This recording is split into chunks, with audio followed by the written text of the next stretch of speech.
500. And the showers that were predicted earlier this week will not happen today as we have bright sunshiny skies and temperature in the low 60s.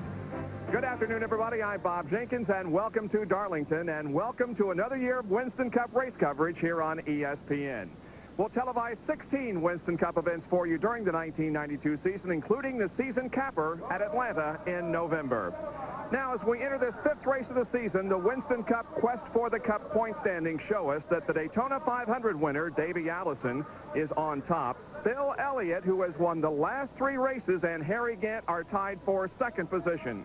In the second five, notice there in eighth position, the current Winston Cup reigning champion, Dale Earnhardt.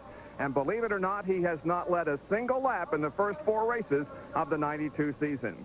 The other big story in Winston Cup racing is the Ford domination. They've won all four events this year. They won the last four last year. Ned and Benny have more on that. You're right, Bob. Everywhere we go, the fans want to know what's NASCAR going to do about the Ford. They've won 8 in a row. Ned, last year, the GM cars won 9 in a row to start the season in 1991. But I think the fans' mindset is Ford versus Chevrolet. Last year, Chevrolet won a couple, then Pontiac won a race. Chevrolet won a couple more. Pontiac won another one. Chevrolet won a couple more. Then an Oldsmobile. But in the Ford team's mindset, that's General Motors versus Ford. They say, hey, GM won 9 in a row. What are you screaming about? We won 8 in a row. Well, you know, Benny, one thing that has helped the Fords win those 8 in a row is Bill Elliott and the emergence with he and Junior Johnson and the Budweiser team this year. Don't think even Junior and Bill expected them to do as well as they have, winning the last 3 races. Now, Bill Elliott has a lot going for him this year that he hasn't had in a long time. He has a good team. Of course, he's had a good team in the past, but he has not had to be involved in the day-to-day operations and worried about the business end of it. Now, all he's got to worry about is taking care of the sponsor and driving that race car. And that's what he likes to do best. And another thing that he has going for him is Lady Luck, something that he hasn't had since maybe 1988 when he won the Winston Cup Championship. Talk about luck. Now, Jerry, some of the drivers might need some here today in getting their cars set up.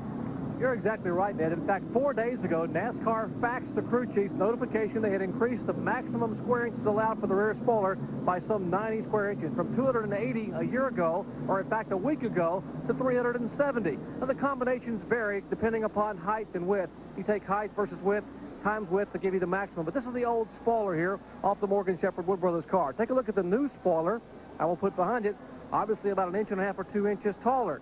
Now, everyone in NASCAR, most of the crews have applauded this, saying that it gives them more of a margin of safety. They can adjust the car now rather than maxing out the car early on. You don't have to jack all that wedge in the car and possibly risk tearing up a tire. But, and it's a big but, they haven't had a chance to go to the wind tunnel and test it yet. So they'll be on-track testing today for some 500 miles. Some concern here by the crew chiefs and a big roll of the dice by a lot of them. For other concerns on pit road, let's go to John Kernan.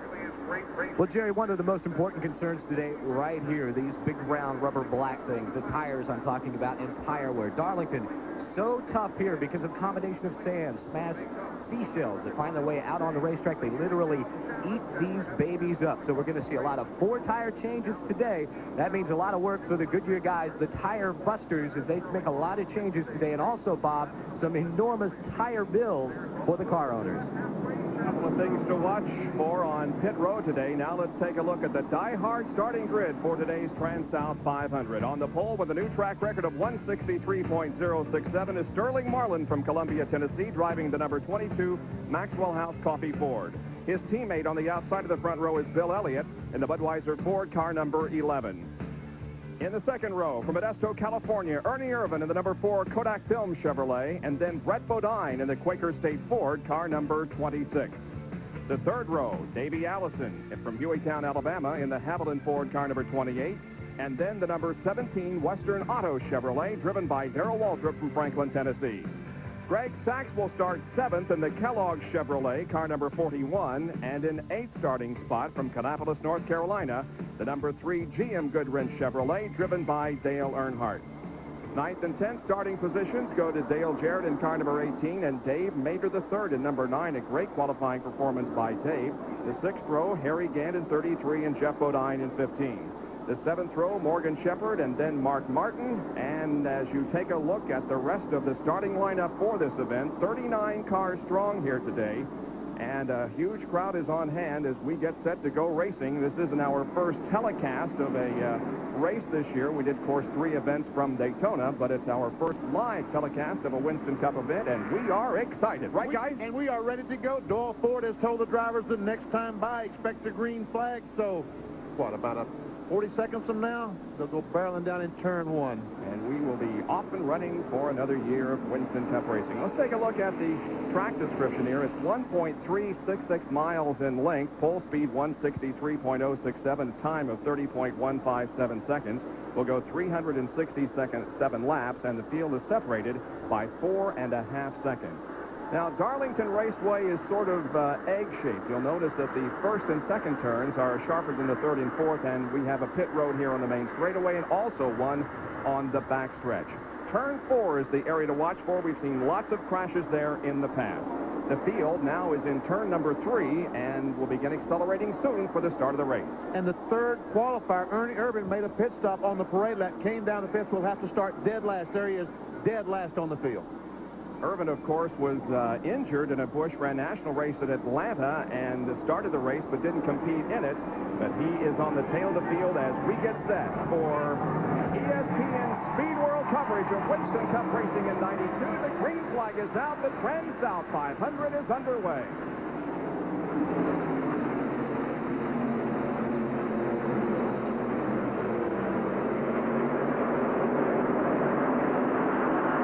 Got to give now. Side by side, Bill Elliott takes the lead down in turn 3. Well, they get the single file in a hurry when they head into that turn.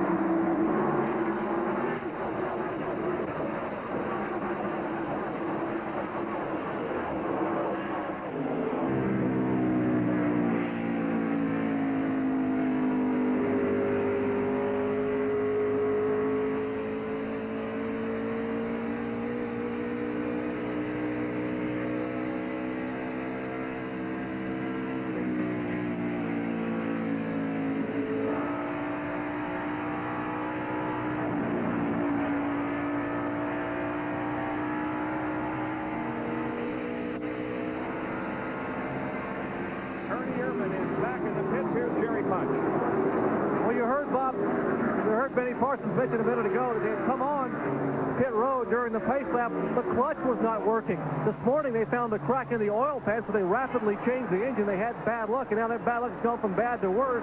He cannot shift the car. He was in first gear, having to run less than about 60 miles an hour around here. Now they have brought the car down pit road. They will jack it up, put it on 4 jack stands. Tony Glover and the crew climb beneath the car. And certainly a long day already for Ernie Irvin. As Jeff Bodine is already slowing down, he too having trouble.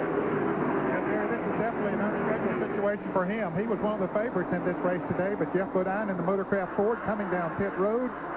Boy, I tell you, it's tough to get behind early here in this race, Ben. It's awfully hard to make up. John Kernan is there in the Jeff Bodine pit. They go to work on the right side of the car. They're going to change 2 tires. We just got here. We think that he possibly has a tire going down already. Crew looking around on the right side. They get the 2 tires changed, and he is away, and the crew not pleased. Is the leader of the race. Davey Allison running second, then Harry Gant. The battle for 4th position is between our pole sitter, Sterling Marlin, and Greg Saxon, 41 on the inside, as he takes over that spot. And that was Brett Bodine in the Quaker State Ford that went by the 22 car in the 3rd spot. Here's Earnhardt trying to make a move on Sterling Marlin. Marlin's car apparently not handling too well, dropping back through the field a little bit. Greg Sachs, you got to be impressed with this guy. He has run good in every race so far this year. Has had very good qualifying runs and showing what he can do here early in the race. Harry Hyde, who took Tim Richmond to glory back in 1986, working on that car along with Dennis Cotter, some people that was with Harry back in the 86 season. Waltrip going around Earnhardt down on the inside. Let's see if he slides up and Earnhardt drives back under it. He slides up. Earnhardt's tried that move back on the inside. Boy, you see it so many times here at Darlington. Pulling alongside and taking the position away from them. Here comes Dale Jarrett on the inside of Darrell Waltrip now. Has position going in turn 1. No, he backs off. He thought better of that and backed off a little bit. Good move by Dale Jarrett. And that is Harry Gant behind Dale Jarrett. Then comes Dave Mader driving the number 9 Melling car this weekend. Back Back up front, meanwhile, it is Bill Elliott setting the pace here in the early going with Davey Allison running second and Brett Bodine in the Quaker State Ford running in third spot. Welcome to Winston Cup Racing on ESPN. We'll be right back. Darlington Raceway in South Carolina, hosting the 5th event of the 1992 Winston Cup season, the Transouth 500, and we're glad you could join us live here on ESPN Speed World. And our Speed World coverage is being brought to you by Ford and your Ford dealer. Have you driven a Ford lately? By Goodyear, #1 in tires. And by Fram Oil Filters. Fram, you can pay a little now or a lot later. The exciting Gillette Halfway Challenge is coming up in today's race. The driver leading at the halfway point will win $10,000, and a fan at home will have a chance to win a Chevrolet Lumina Z34. In addition, if you have the correct UTC code from a Gillette product, such as Right Guard and Sensor, you could win an instant prize. Now, to win or call 1-900-436-7000 before the halfway lap. The call will cost you 95 cents. You must be 18 years of age or over to enter. If your entry is selected and you were called at home, you can name the driver who was leading at the halfway point. The Gillette Halfway Challenge will award you a Chevrolet Lumina Z34. Boy, am I glad you got through that, because we have got some excitement on the racetrack. It is Elliott up front, Davey Allison right behind, and Brett Bodine running a very close third. Brett Bodine, this is maybe the best race he's ever had on a big racetrack, Ned. He ran very well at North Wilkesboro a couple of times, but a big racetrack, he is really running well. Car seems to really be hooked up for him, and that is the key here at Darlington. He likes this racetrack. He likes the tracks that get slick and maybe not quite as high banked as Daytona and some of those, and knows how to set a car up to get around those. Davey Allison apparently has his car set up pretty good, too.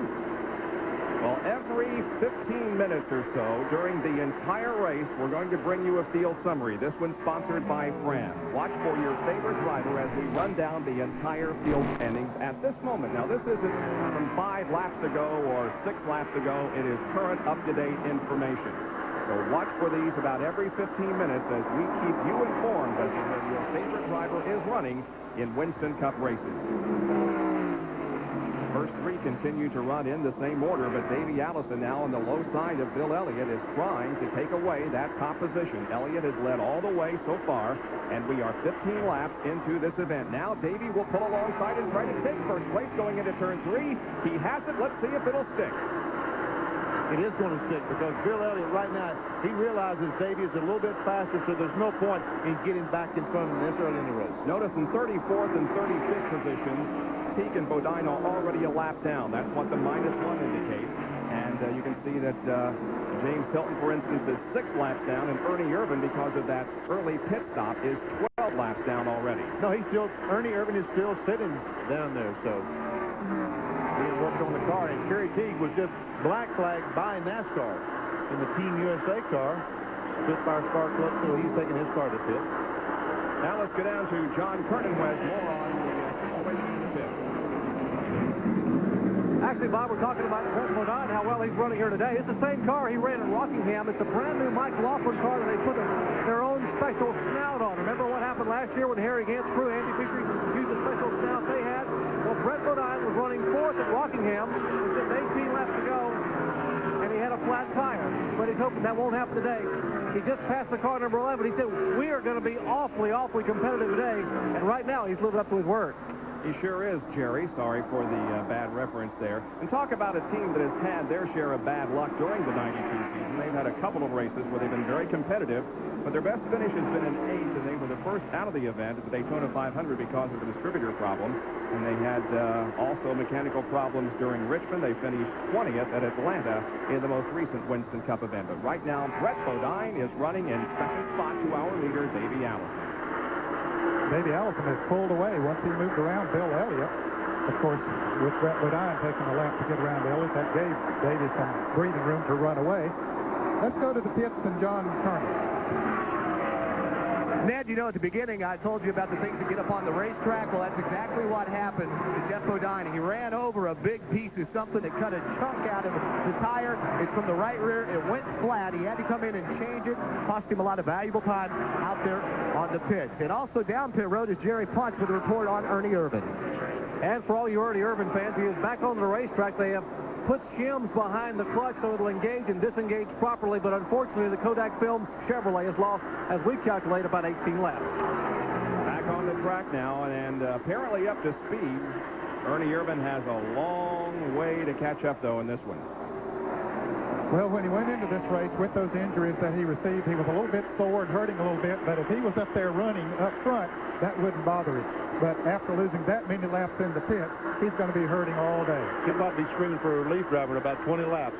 And one thing that we were told earlier today is that Davey Allison was not feeling well, perhaps suffering from a little bit of the flu bug, and I think maybe the same situation in this case. Not bothering right now because that car is working well, and he's got it out front. There is our leader, Davey Allison, but here is the race for fourth. That 22 car, the blue one, is Sterling Marlin. He started on the pole. He's fourth. Fifth is Earnhardt in the black free. That's Kyle Petty just went by. Dale Jarrett and Harry Gant. Harry Gant. Jarrett going by Darrell Walton. Western Auto Chevrolet, the Interstate battery car driven by Dale Jarrett. Old Harry just sitting back there watching all that racing. Hasn't slid that car a bit. He's just keeping her right in a good straight groove as he normally does. Takes care of those tires. We'll hear from him after a while. And Alan Kowicki's come up and joined that group of cars. And Alan Kowicki started way back in the field, so he must have his car hooked up. He started so far back that he has to pit on the backstretch here, being I think he qualified in 25th position, and that means he's pitting on the backstretch. So that's going to be a detriment to him all day long, especially during caution flag pit stops. Harry Gant running in 9th position, won the Southern 500 here at Darlington during his great winning streak during the month of September. And now Harry looks to the inside of Darrell Walters as they come down the front straightaway, but he'll fall back behind him. Darrell's car maybe beginning to go away a little bit on him. He was really strong right at the first of the race, but now here comes Brett Bodine. Wow, look at Brett past Davey Allison going into turn number 3. Now, will this stick? Davey fights back on the inside in the middle of the third and fourth corners. He takes the position back. And what Brett is trying to bring it back because Brett Bodine, has he led a lap this year? He has not led a lap this year, and he hasn't yet. He still hasn't almost did. Yeah, he took the lead, but the official timing is at the start-finish line, and he'll try that again. Now, the thing he needs to do is learn a lesson from Robert Presley yesterday in the Busch Grand National race on the last lap when he slowed down going into that turn, kept the inside groove, and as a result went on Hill Harry Gant. Wasn't that a great finish yesterday when Robert Presley took over the lead on the final lap from Harry Gant and went on to victory? And there's trouble. That's Sterling Marlin. Marlin, the pole sitter, is up against the wall in the third turn. He has it down off the wall, but the yellow flag is out for the first time this afternoon. Marlin, the pole sitter in the Maxwell House Ford, has come in contact with the wall. You can see the sheet metal rubbing against the tire here on the right side with considerable damage. That tire's not even rolling because he's got some heavy damage to that car. The sheet metal's knocked back onto the tires. This happened right in front of Kyle Petty there on the left side of your screen. Let's see, as we look to the left, car just took off and went toward the wall, Ned. That tire went flat going into that turn. And look at Earnhardt. Boy, he has got almost square left. Did a great job. Here's Dale Jarrett coming under there, hoping he stays up against the wall, and sure enough, he does. You're right. The tire had to go flat, or there was oil.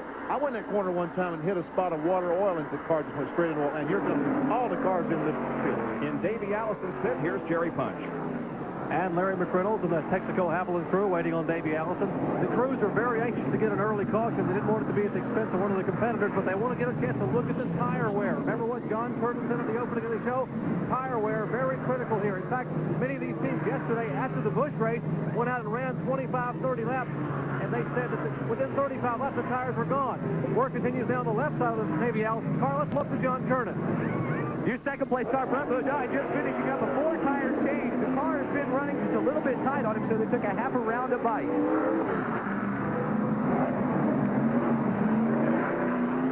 Bodine is going out, so is Earnhardt and Gant and the others.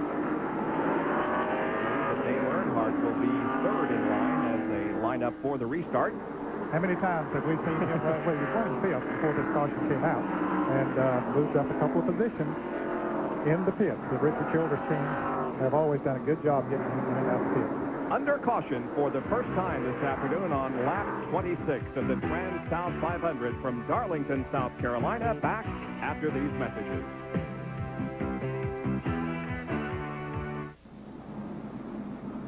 Elmo Langley has the field in tow in the Pontiac pace car. Under caution for the first time this afternoon. Sterling Marlin making contact with the wall up in turn number 3 has driven the car to the garage area. Is that Gary Nelson in the back of the hoop? He had a rider in that car, didn't he? I don't know. I didn't see.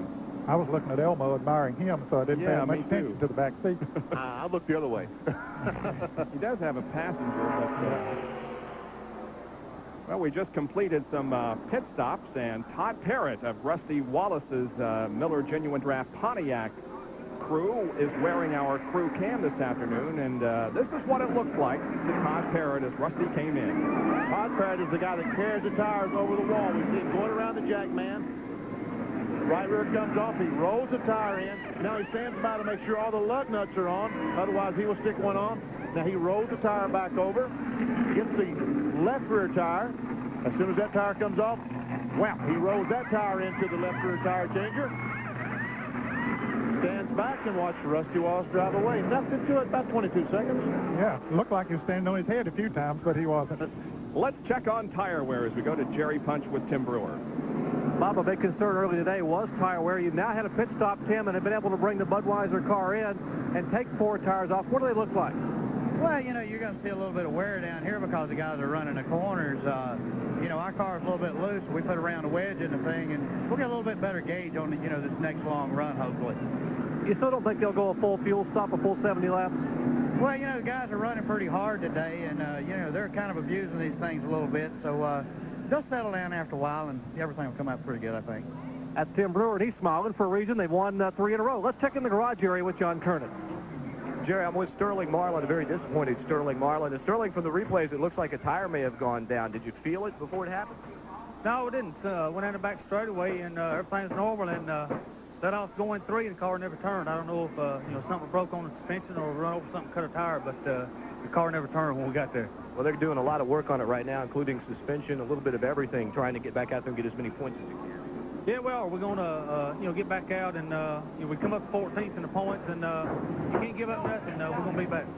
There you have it from Sterling Marlin. As the work continues down here in the garage area, you can see that he brushed the wall pretty hard. They're working underneath with the suspension. They're changing a sway bar and also a shock on the right front.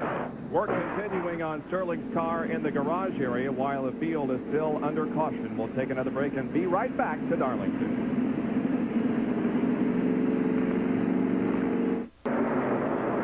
Cars enter the backstretch after having just taken the green. You missed less than 15 seconds of green flag activity, and Davey Allison, as you can see, is the leader of the race. Now, the 15 car of Jeff Bodine not on the lead lap, and neither is the 4 car, of course, of Bernie Irvin, who spent many laps in the pit very early in the race. Running in second spot at the moment is Dale Earnhardt.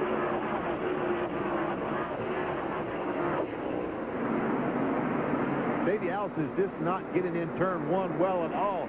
We see Jeff Bodine moved up right on the back bumper going down in turn 1. This is the rip cam on Mark Martin's battling for it, also telemetry. On Ford telemetry showing you the RPM. You can tell when he gets on the brake, and the fact that he's in 4th gear, and of course on the lower right is the speed of the car. And you'll notice they will reach somewhere around 175 or so miles an hour before... Well, How about 180 before backing off and getting on the brakes very lightly entering the turn. Yeah, that'll change after a while. In fact, in about 10 more laps, that'll change a little bit. That top speed will. Yeah, you're right, Bob, because those tires get heated up and they slow down a little bit, but right now they're running at the maximum speed. I think that brake light is very fascinating. You can see just how very little they're on the brake as they enter the corners. Now the battle for second position. Brett Bodine on the inside of Dale Earnhardt into turn number 1. Brett will back off slightly, allowing Dale to keep that position. Now Brett will fight back and try to take over second spot coming out of turn number 2. Good race down the backstretch. And Brett has second. He just cleared him coming off that corner, pulled in front of him. Now, if he drifts up, Earnhardt will try that old trick that Ned was talking about. But no, Brett Bodine's car just too fast through the middle of the corner for Earnhardt to do that. 2, 3, 4, and 5 right here. Brett Bodine, Dale Earnhardt, then Bill Elliott and Harry Gant. Harry Gant must have done a good job. They did. Got it up in the 6th spot. Fifth place, yep. He was running 7th before the caution, so they picked up a couple of spots.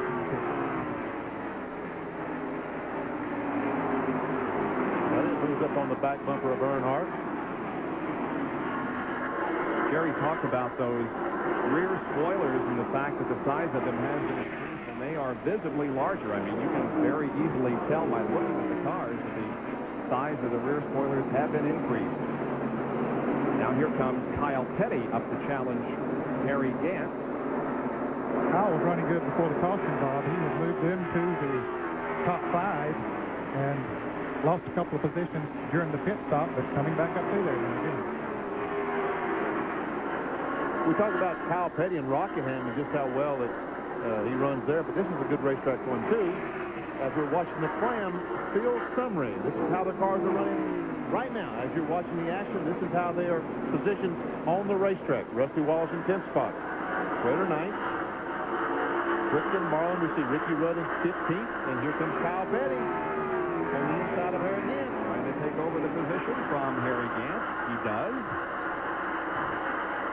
Well, I tell you, the folks on the technical side of this thing doing a great job. We can see how the cars are running all back through the field. At the same time, continue to see the race. Well, that's one of the things that our viewers have told us over the years. They want to know where their particular driver is running, and sometimes we won't be able to get back to them and show them as often as we would like, but at least during our field summaries, we'll show you where they are running at that particular moment. And notice now, the numbers on the right are laps down, and Jimmy Spencer, you can see, is out of the race. He was running in 33rd position, but he will drop now since he has retired that car.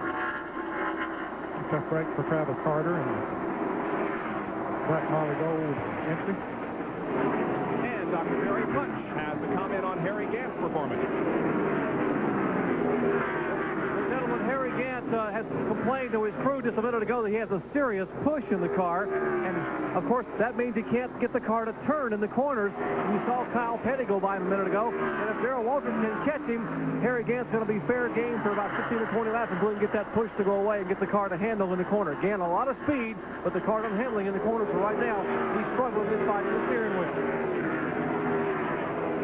One thing that he has to be careful of, Jerry, is to not push that car too hard, especially going into the turn, and heat that right front tire up. A push will make it do that, and boy, the problem multiplies if you do that. But Harry Gant is one of the best in the business at conserving his tires. Looks like he's doing okay there now. He's keeping a good distance between he and Harry Gant. Shepard this afternoon. As you can see, Ricky Rudd just ahead in the Tide Chevrolet. Talked to the Wood boys this morning. I didn't see Morgan over by the car, but I did talk to Eddie and Lynn Wood, and they said the car they're having trouble getting the car to not push. Talking about Harry Gant having a pushing problem. That's the problem that Morgan has been complaining about all week here at Darlington, is the car pushing through the corner, trying to just go straight and not turn well. Mark Martin just ahead of Ricky Rudd, who is just ahead of Morgan. There's a loose cam on Mark Martin's car. You hear Martin back off the gas. Now he's full on the throttle down the front straightaway. Back up to about 175 miles an hour right there. Hit the brakes. 175. Can you imagine Sterling Marlin running 175 miles per hour going a corner turn straight away? Something happened? Something did happen when he went into the turn, because he got into that wall, unfortunately. Ricky Rudd at number 5 is the defending champion on this race. He won his only event of 1991 here a year ago, and he started today in 18th position.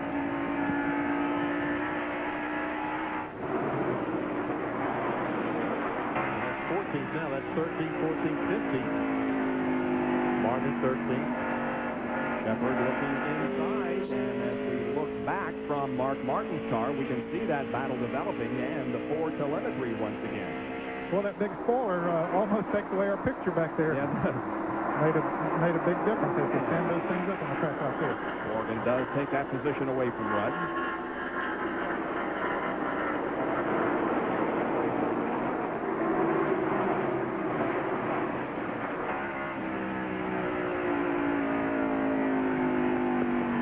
Here's the battle for 13th, 14th, and 15th. The battle in the pack between Mark Martin. Hey, look at Richard behind that. There's the King coming up into, what's that, 16th spot?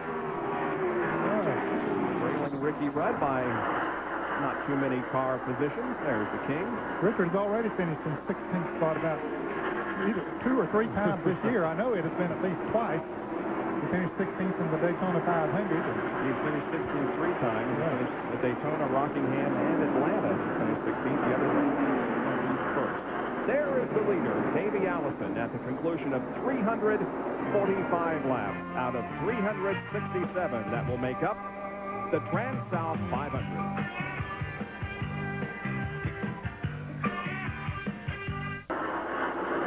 Once again, here's how to enter the Gillette Halfway Challenge Sweepstakes. Call 1-900-436-7000 before the halfway lap. The call will cost you 95 cents. You must be 18 years of age or over to enter. Stay tuned to see which driver wins the $10,000 reward. And if your entry is selected, you're called at home. You will win a Chevrolet Lumina Z34 if you can name the driver who won the Gillette Halfway Challenge. And you can win an instant prize if you have the correct UPC code from a Gillette product. All right, here comes Kyle Petty, passing Bill Elliott, going down in turn 3. There's trouble not have that much hair. That's for 4th place. Kyle Petty going to 4th. Dale Earnhardt remains in 3rd. The leader is Davey Allison, and 2nd place is Brett Bodine.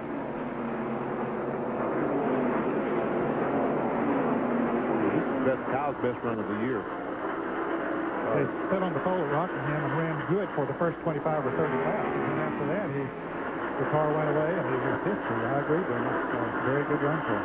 He's had a couple of top 10 finishes, though, this year. He was 6th in the Daytona 500 and 8th at Atlanta. And we see Kyle Petty once again. Remember last year when he came down on the apron of the racetrack? This year again, clipping that apron awfully low coming off turn 4. Now here's Ken Schrader, who runs back in 9th position after starting 15th. And John Kernan has a report from the pit. Ken Schrader. Bob, I'm telling you, it's already been a long day for Kenny Schrader, Richard Broom, and the Kodiak Injury crew. They have had a problem with the throttle sticking at first, is what they thought. They thought a carburetor float might be sticking, so they've got a new carburetor out, ready to go on the car if need be. Then the car started missing, so they think it's a coil problem, possibly the ignition box. So they've got a new ignition box and a new coil out, ready to go in case the car quits running. But just moments ago, Kenny radioed in and told Richard that, hey, I smell something burning. So it could be an electrical problem. He may be in shortly, but he's going to stay out on the track as long as he can. I think he's running pretty good to be having those kind of problems. He's holding his own out there. Yeah, with all those difficulties, Schrader is running okay. He's in 8th position right now. You saw the change of 3rd a few moments ago as Kyle Petty went inside of Dale Earnhardt and went into 3rd place. A little bit of a fishtail coming off 4th corner. They'll do that about every lap, it seems like. Now, Brett Bodine is still in 2nd position, racing alongside his brother, Jeff Bodine, who is a lap down. But Brett, number 26, is in 2nd spot. Yeah, I thought Jeff they saw this car here. I thought Jeff might move over or slow down and let Brett go on, but he didn't do it. He said, brother, I'm going to make you race for it, even though Jeff is 1 lap down as a result of the unscheduled pit stop. And you can see he's getting the move over flag, and Brett's going to move him over himself. This is no brotherly love here. But Jeff realizes that, okay, now he's gone. Brett has gone by, but Jeff wanted to stay in front as long as he could. If something happened to Davey Allison, then Brett becomes the leader. Caution flag comes out, and he makes up a lap. So at this stage of the race, I didn't blame Jeff for racing as hard as he could. Kenny Bernstein, the owner of that 26 car, driven by Brett Bodine, of course, the first driver over 300 miles an hour in drag racing a couple of weekends ago.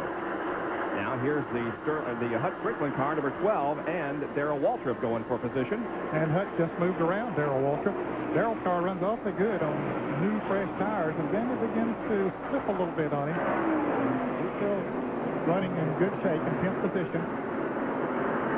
But he drops back a little bit after the tires get heated. There's Rusty Wallace in 11th place, moving in behind Darrell Waltrip. John Kernan has a comment on Darrell Walters. Well, Bob, on lap 27, they changed the tires. All 4 tires on Darrell's car were worn out. That means they have missed the chassis setup, but Jeff Hammond and the crew will continue working on that all day, and as you say, he is still running pretty well. But after 27 laps, tires completely worn out.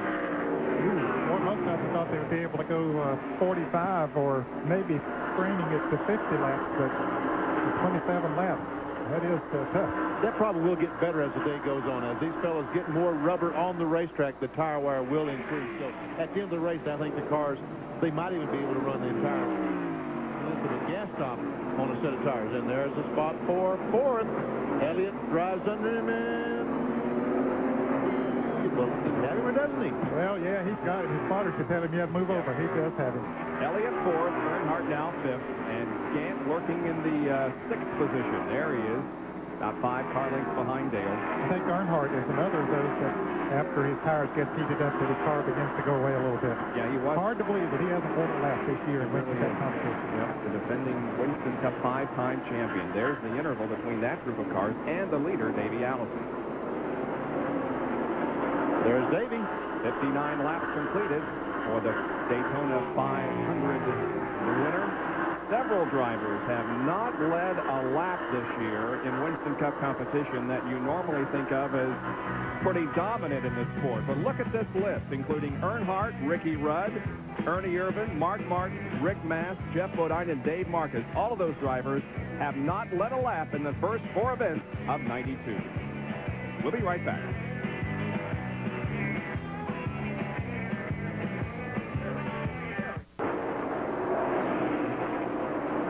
Bob Jenkins, Ned Jarrett, Benny Parsons, John Kernan, Dr. Jerry Punch back at Darlington Raceway in the Transouth 500, where Davey Allison, the Hamilton Ford car number 28, leads this race. There is Dave Mader, who is leading a group of cars down the front straightaway and into turn number 1. Michael Waltrip is also there, also Terry Labonte and Derek Cope. Derek Cope has new crew chief, Barry Dodson. Yep. Took that job this week. Right behind Derek is the car number 1 of Rick Mast. Right behind him is Wally Dallenbach Jr. And Michael Waltrip led, you'll recall, 208 laps of this event last year, was leading at the halfway point, but he's experienced some problems. Michael Waltrip right now behind him, seeing the battle between Terry Labonte and Derek Cope. That white car we just saw right at the tail end. There he goes behind Wally Dallenbach. Ted Musgrave. I got to give a call for that young man. He has been doing a super job this year. That 55 car Jasper engine car has been running with the leaders all year long. Buddy Parrott, of course, the crew chief on that car. He's had some good qualifying positions this year, and as Benny says, has run up there with the leaders. Best finish of the year in 8th at Daytona. Our Fran Field summary again. Watch for your favorite. They're in the top 5 as Elliott and Gant have both been able to get around Dale Earnhardt's now down to 6th, and Rick Mast is side by side with Derek Cope, and taking the position as they come out of the second turn onto the backstretch. Wally Dallenbach also Running his first race ever here on the track they call Too Tough to Tame. He's doing pretty well. I was talking to Jack Rouse, who owns the Keystone here Ford, and he said the boy has adapted real well. But then a road race, like Wally Dallenbach Jr. is, this racetrack maybe would serve them pretty well. I think he would. I think this is a racetrack that road racers would like to run. Look at Dallenbach. He went by Derek Cope, and he's trying to get by Rick Mast, a couple fellas that's been here several times. Wally started 31st. Didn't have a very good qualifying effort, and there you can see we have 4 cars that are out of the race. Now, Sterling Marlin is not officially out of the race. He's 38 laps down, but they're still trying to get him back in competition so that he can go out and complete a few more laps and pick up some more points. Now, we talked about Wally Dallenbach and the fact that he's a road racer. Benny, I heard you say something to him in one of the races that we've attended this year about what the common problem you found with road racers adapting to oval track racing like this. Our oval tracks are high bank, and the drivers have to really drive the car down in the corner hard. Road racers, most of the courses they run on, the corners are flat, so they back off a lot. You know, back off, hit the brakes, get in the corner, get set. Here, you have to drive the car down in so deep. It's a terrible mindset for these road racers to come in and have to zing it down in there so hard. Now, this is a racetrack that you got to hit the brakes before you get to the corner, and a track that a road course would enjoy. Road racers. And Mast now side by side with Terry Labonte, another driver and team that's had great success in the 92 season. Mast passing Labonte, and now You don't want to do that. Wally wisely got out of it real quick. Morgan Shepherd and Dick Trickle. And talk about guys who have performed well since taking over this car. Dick Trickle, didn't he have a great race at Atlanta a few weekends ago? Super race, and I tell you what, he could have won the race. He was a bunch of guys that could have won that race, but they only run a few more laps before they made their pit stop. The Citgo in-car camera. Morgan Shepherd looking at Dick Trickle ahead. 14th and 15th position.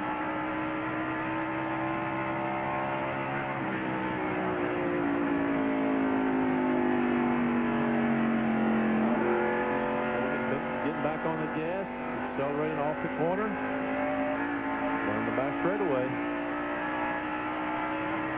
As hard as he can go.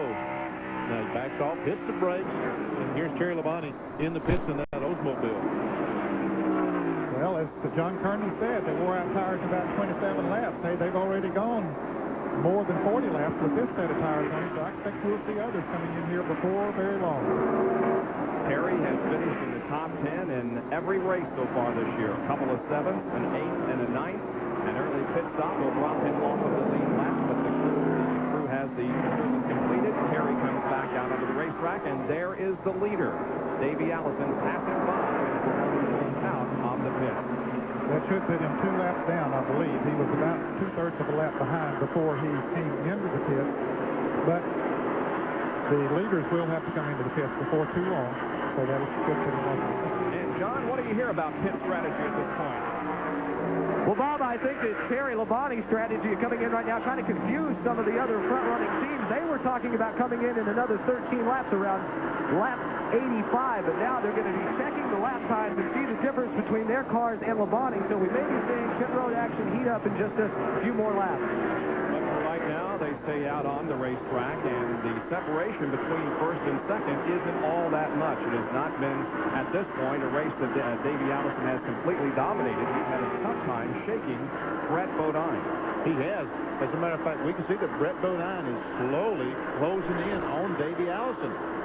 It's only just a few inches at a time, but he is, in fact, closing. Mark Martin and Darrell Waltrip are running together on the racetrack.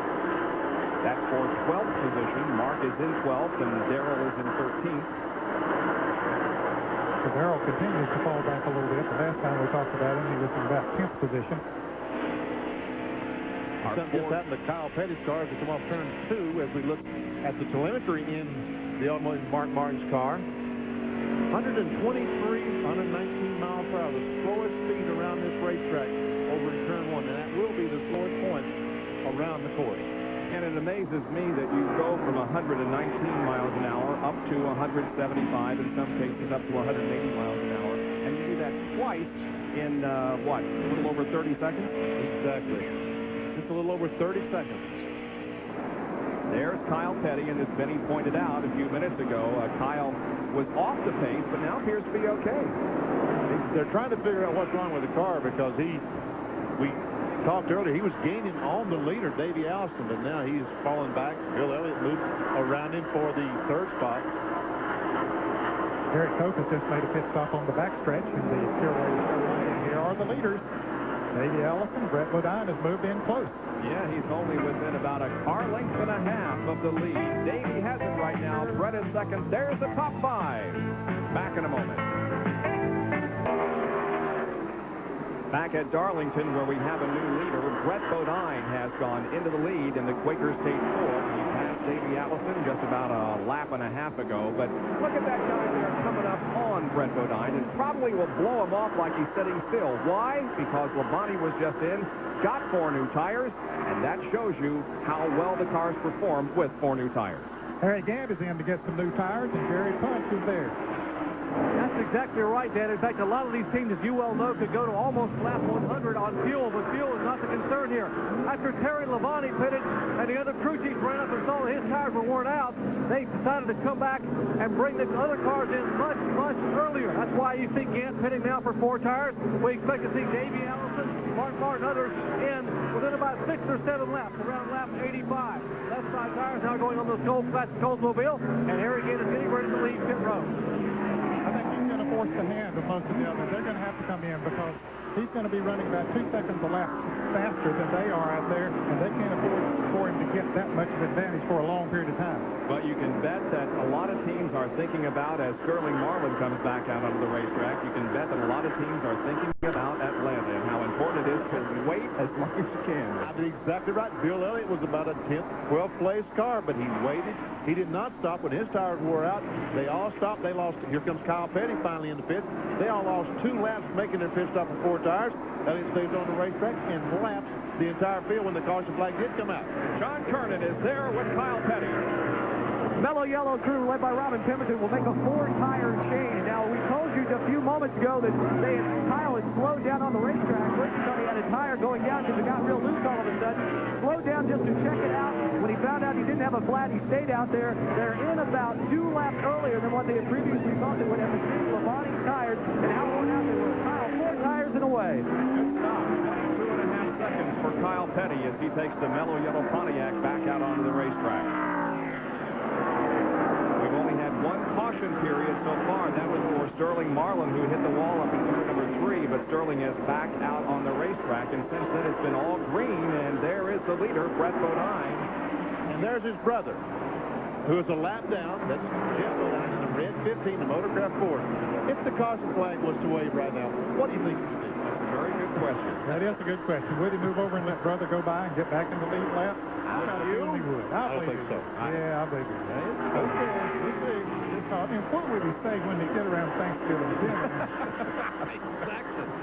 Yeah, but if Jeff were to make up the lap and then win the race and beat his brother, what would he say?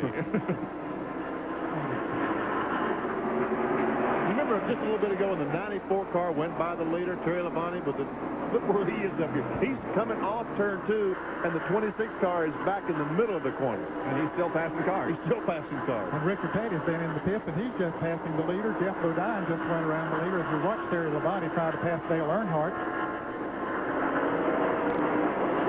Brett Bodine will be coming into the pits before too long because his tires are completely gone away. You can't even see his brother Jeff and Richard Petty in the screen. There they are, and you see Richard moving around Jeff. He went in the SPP Pontiac. He's motoring right on around here now.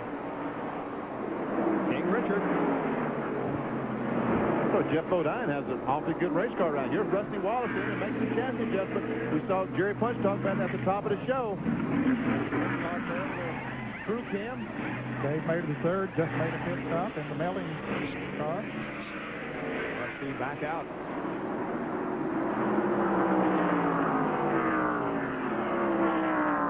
And Brett Bodine is finally decided he's going to hit some of them fresh tires. John Kernan, he's coming to you. Benny, we had checked Brett's tire wear earlier after the first pit stop, and he appeared to be getting the best tire wear of anyone down here on our side of pit road. But right now, he will come in and take on 4 tires because you saw the dramatic difference of cars that were running in the middle of the pack with brand new tires, how they just blew around Brett. Now, also on the front grill, you can see a lot of rubber on there. That's from the tires and how the rubber is just literally ground off the tread. It's up. They've got to make sure that's clean. Now, the left side tires are going on. Can of fuel going in. Jack is down and Brett is away. Jerry? And they are waiting for Davey Allison while Dale Earnhardt makes an entry on the pit road. They're going to make an adjustment of his car. He was complaining of his Goodrich Chevrolet being very, very loose. Just the opposite problem of what Harry Gann and Davey Allison had. That's the pushing race car. Here's the Hamlin Ford, our early leader on pit road. He has run 61 laps, making 62 laps since he had the pit stop in the first caution flag. They will change 4 tires. They don't have time under the green to make a major adjustment. They wanted to take a rubber out to get rid of some of the push. They don't have time here at the green flag conditions. They will put now left side tires on. Both cans of fuel going in. They get ready to pull the jack. And Davey Allison is down and away. Well, that was a 20-second pit stop. That was the best that we have seen so far. Robert Yates crew doing a great job.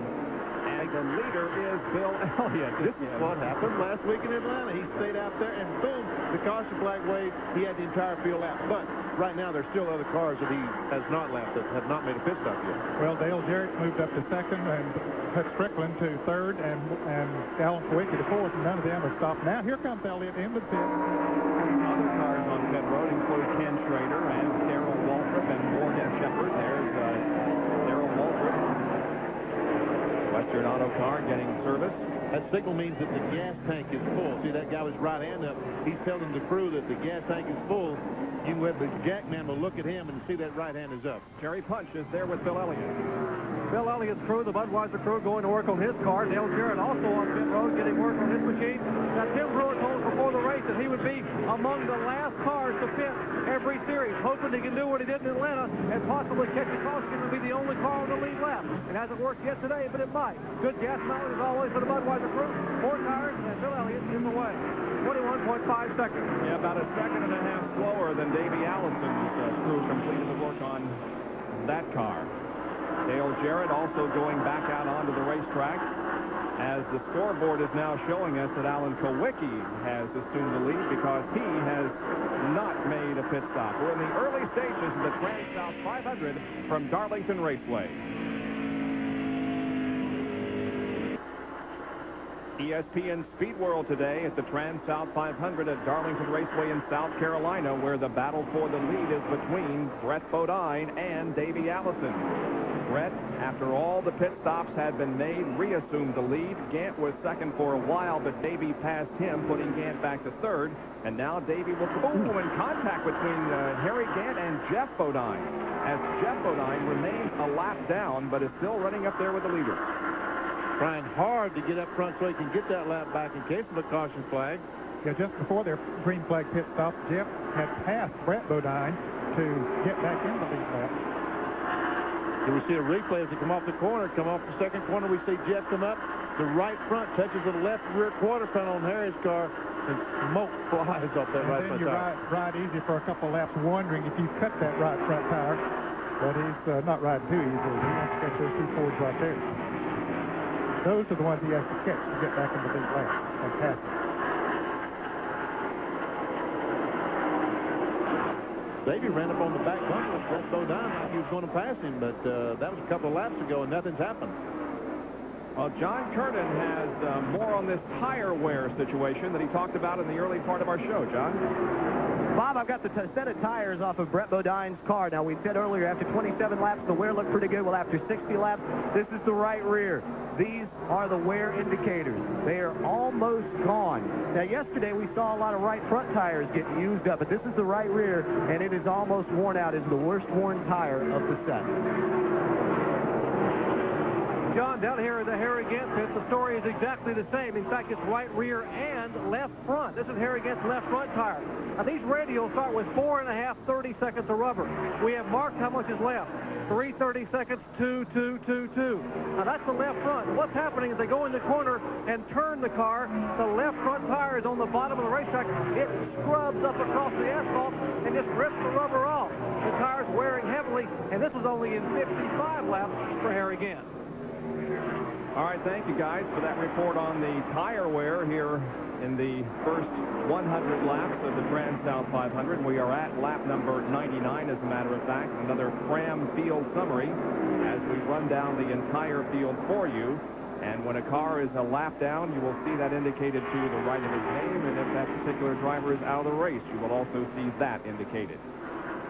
There's the leader, Brett Bodine, and second place Davey Allison moving around some of the slower traffic. That's Bobby Hamilton that they just put a lap on. We see at least 20 cars still in the lead lap. Okay, that's having the word in the lead lap. Now we get Jeff Bodine, who is running right behind the leaders. There he is in the red car. He is the first car that's a lap down. And we can see Derek Cope, the Pure Letter Chevrolet, directly in front of Brett Bodine. He is 20th place car, still in the lead lap, and wants to stay in front of these cars. Oh, here comes Davey Allison for the lead. Uh-oh, Davey is going to go back into the lead on lap number 102. Davey passes Brett Bodine, and Allison is back in front. Did something happen to Brett, or did he just get off the gas back in the corner when Davey scared him to death when he drove under him? I think he might have slipped a little bit there and got off the gas, and that's all Davey Allison needed. Now Brett Bodine, Derek Cope has gone that lap down as Brett Bodine moves up on him, and of course Davey Allison passed him a lap ago. Not too far in front of these cars, fellas, is Dale Earnhardt. He's not far from going a lap down. Here comes Gant and Ricky Rudd. Rudd now seeing Harry Gant take the low side down one, and Gann goes through the second. I think something maybe is a little bit wrong with Brett Bodine's car. He's just slowed down here a little bit in the last lap. That's what it looked like back there a little bit ago. I didn't know because it wasn't dramatic, but he has, in fact, slowed from just when he was running a couple of laps ago. Ricky Rudd is a lap down, trying to get in front of these cars, see if he can get his lap back, like Jeff Bodine is trying his best to do.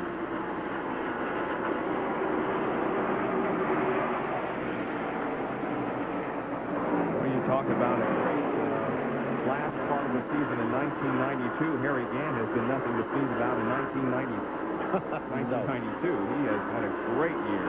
But Mr. September, remember, since that streak, however, he has had 7 top 5 finishes. He's had 3 second places, 2 third place finishes, and 2 fourth place finishes. So Mr. September is certainly continuing his very, very fine performance. Jerry?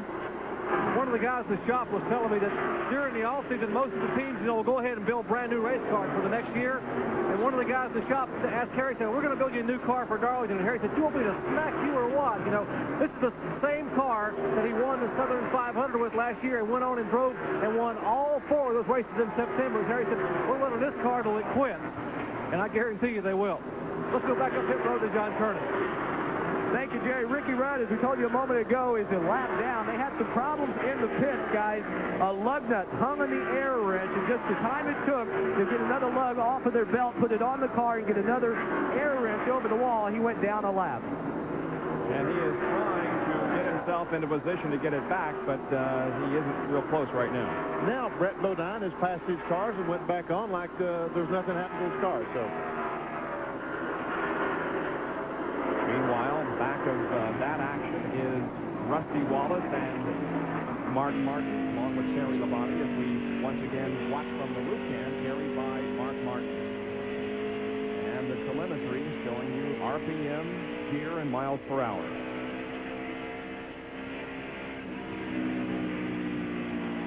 Mark is currently 10th. He's up in turns 3 and 4. Down by the pit road, down in front of the front grandstand. And Dale Earnhardt goes a lap down as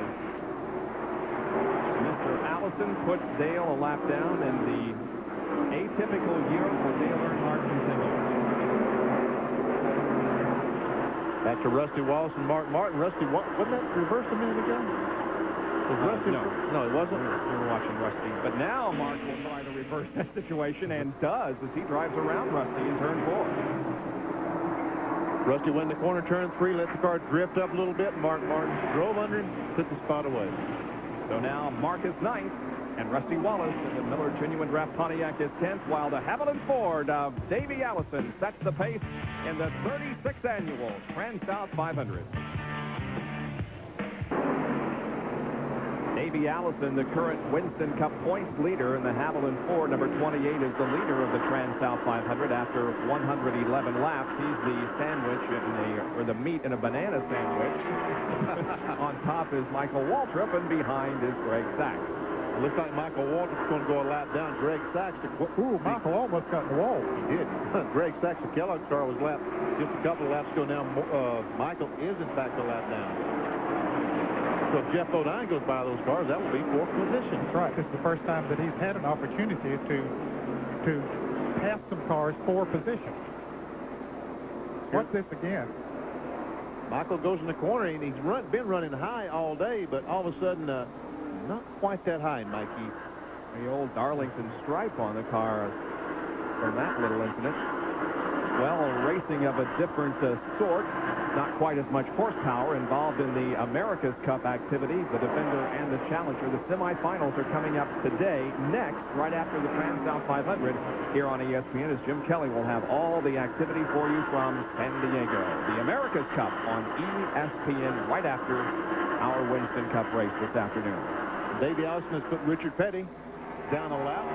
So now that's the 16th place car. We have only 15 cars in the lead lap.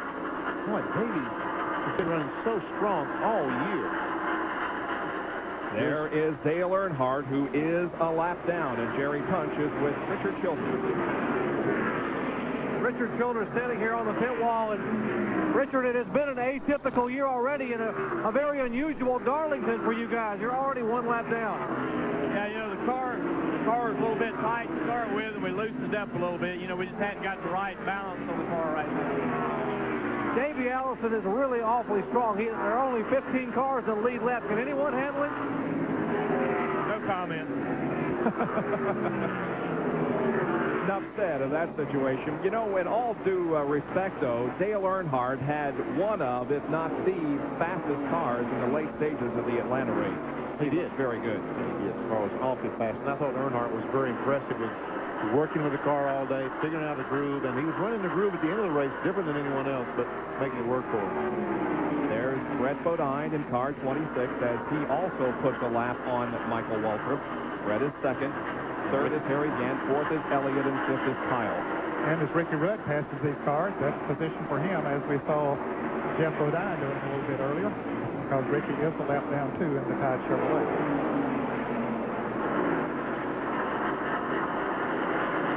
Now Earnhardt's going to take the measure of Michael Waltrip. That is for position. That's about 18th position. Davey continuing to cruise, sneaking up on Terry Labonte and about to put him a lap down. Remember how fast Terry Labonte was when he got those new tires on, came out and passed just about everybody. Well, now he is just about to go a lap down in 15th. Because right now, see, he's got about 10 more laps on his tires than Davey Allison does, and that means that his car is slower than Davey Allison. So each lap, the car seems to slow down just a little bit more as the tires wear.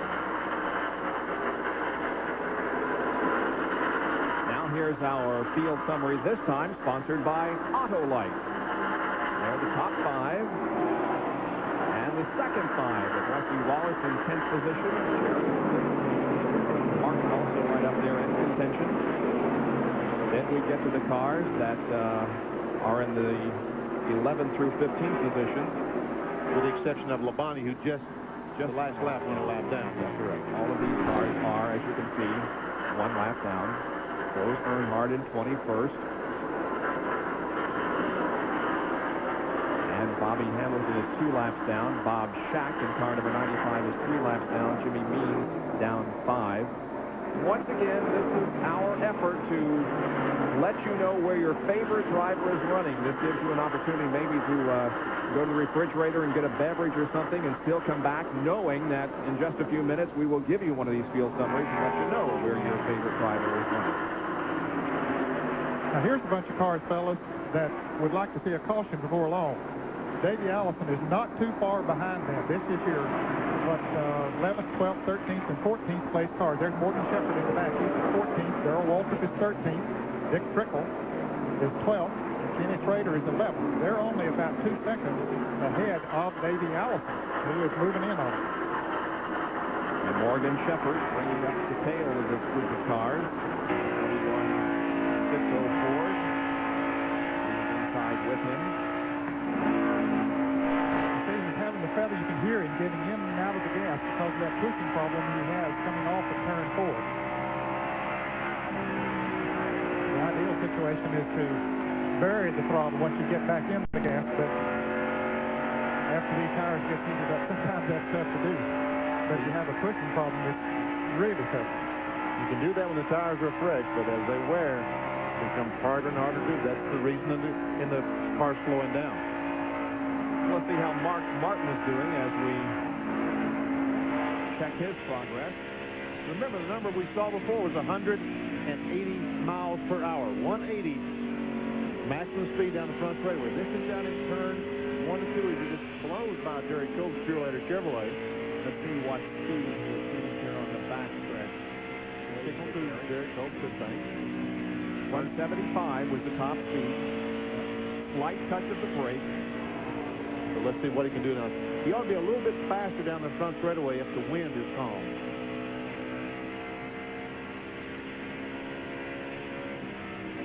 .176. So he slowed down 4 miles an hour. from what we saw earlier in the race with better tires. Another thing we'll notice is that it's much slower down in turns 1 and 2 than it is in 3 and 4. And the reason, of course, for that is the fact that this is an egg-shaped track and it's a little tighter down in 1 and 2. Back in just a moment.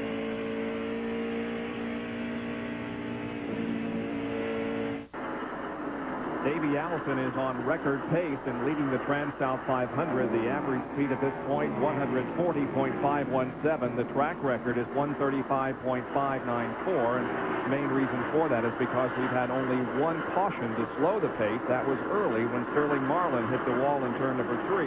However, he is back in competition. There you can see how close Davey Allison. We saw Morgan Shepherd there just ahead of Davey Allison. Of course, we'll have pit stops coming up before long. Perry Labonte made a pit stop, and here comes Harry Gant, the 4th place car.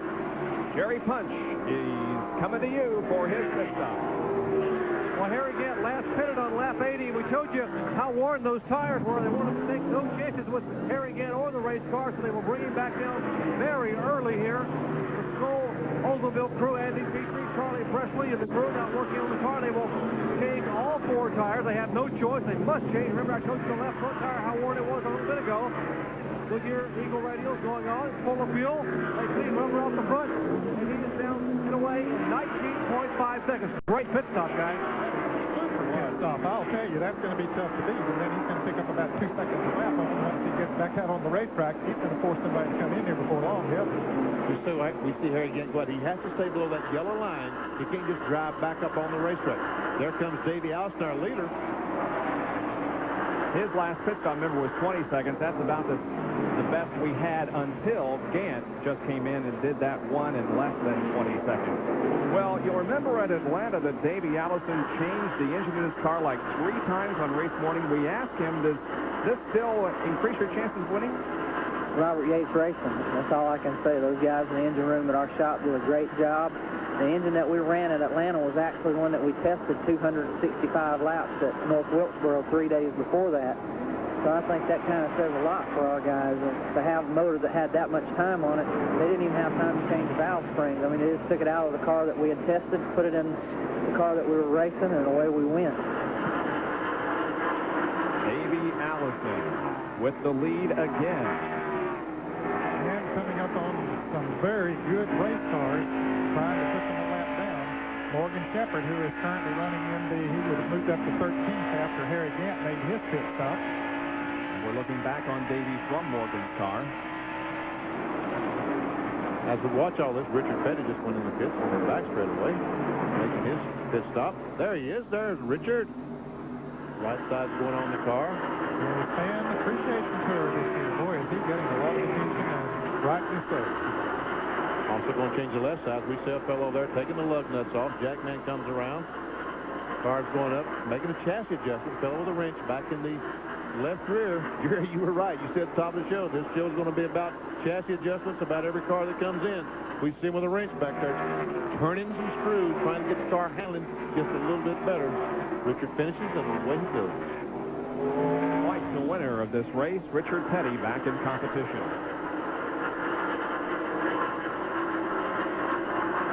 So what's it feel like when you're out in the cold for a long time and you're really chilled and you come into a warm room and you say, that feels better? Is that the way it feels when you get new tires on the car? That's a very good, yes, that's very good, Bob. Here at Darlington, King Richard, 65 starts, 3 wins, last in the Southern 500 in 1967. He has had 22 top 5 finishes, and he was 3rd in the Transouth 500 in 1987. Our Petty memory this week. Remember something that perhaps we'd like to forget. This Richard Petty memory is brought to you by Prism, the only spray-away car polish. Darlington, South Carolina, 1970, provided a frightening moment for Richard Petty. That was one of the worst wrecks I had. We had run into the wall about 8 or 10 laps before that, down in 1 and 2. Then I kept trying to run the car, and when we were trying to get it back up to speed, finally got to running pretty good again, then running the wall coming off of 4. And when it did, it broke the steer, and the car come down to the inside, turned over 4 or 5 times, and my arm kept coming out the window. And when we got to him, the car was upside down, and his arms, you know, he's long and lanky, and his arms was just limp laying in the car. And you know, the first thing I thought that he was dead, you know, and of course I'm in the car with him, and when I unstrapped the belt and we're trying to hold him, you know, a big lanky body like that, he hit pretty hard when he did come down, and he groaned, and so I knew he was alive.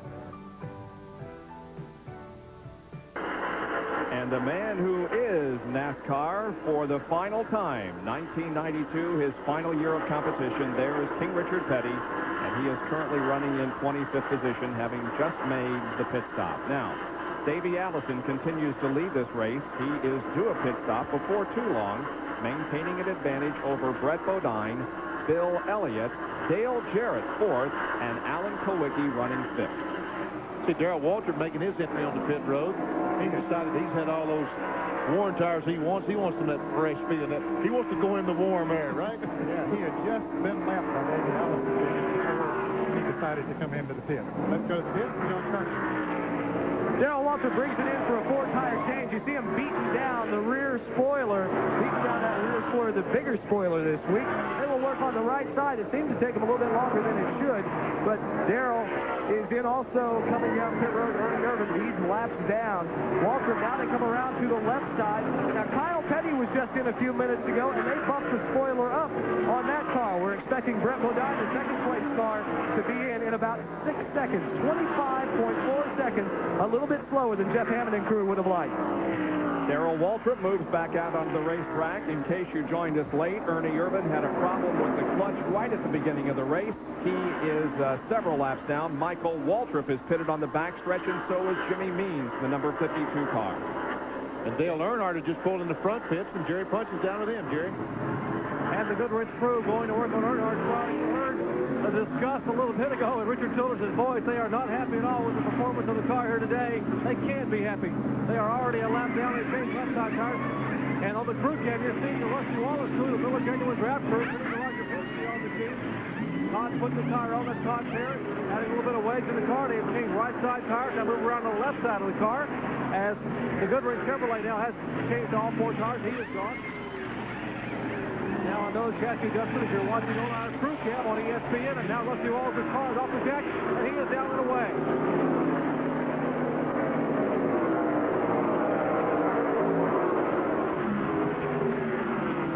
Wallace going slowly down pit road. Remember, there is still a speed limit on pit road, but now he begins to gather up speed and staying below that yellow line in turns 1 and 2. There's Allison, and now he is coming up on Ken Schrader. And Davey Allison will stay out on the racetrack while Schrader comes in for a pit stop. 141 laps completed as Davey continues to set the pace here at Darlington, South Carolina.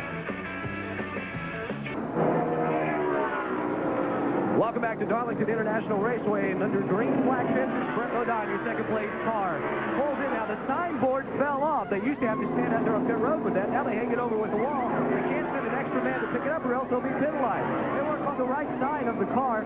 Now they'll come around to the left side, a four-tire change for Brett Bodine. The gasoline is already, and they're not nearly running anywhere close to what their fuel window is. They're running within about 25 laps of that. It's higher. Probably a really quick pit stop for Brett Bodine, 21.4 seconds.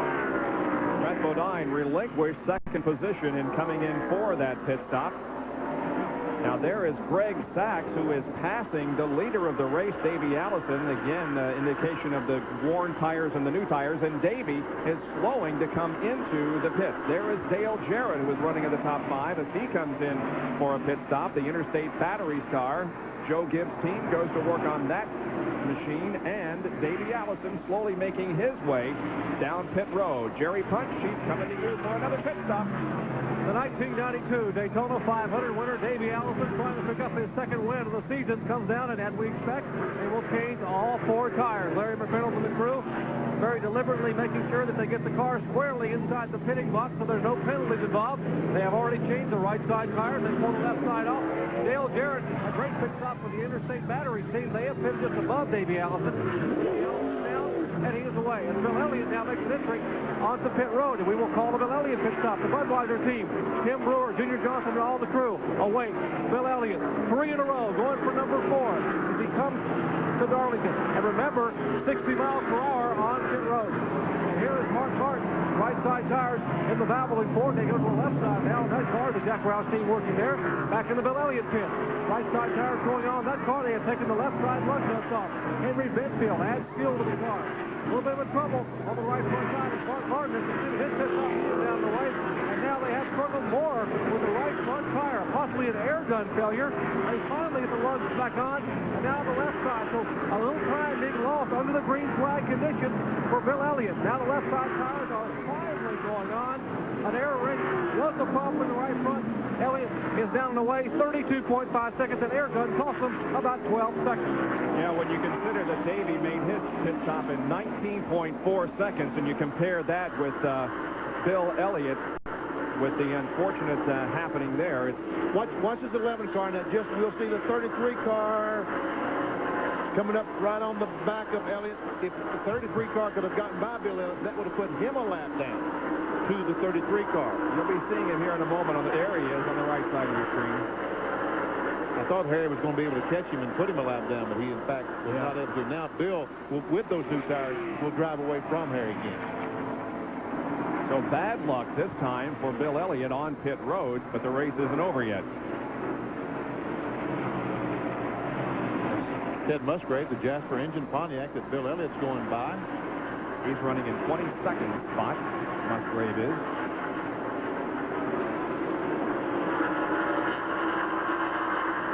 And Dale Jarrett came out of the pits, but has not gone back up to speed, Ned. No, something happened, Bob. I don't know what the situation is, but he never got up to full speed. We see Brett Bodine going around. He has gone a lap down to the leaders. Apparently there's something wrong with the engine in the car. You can see he's not going fast on the straightaway. Well, we'll check on that situation while we're in this break and bring you up to date on all the information when we come back to the Transouth 500 at Darlington Raceway in South Carolina.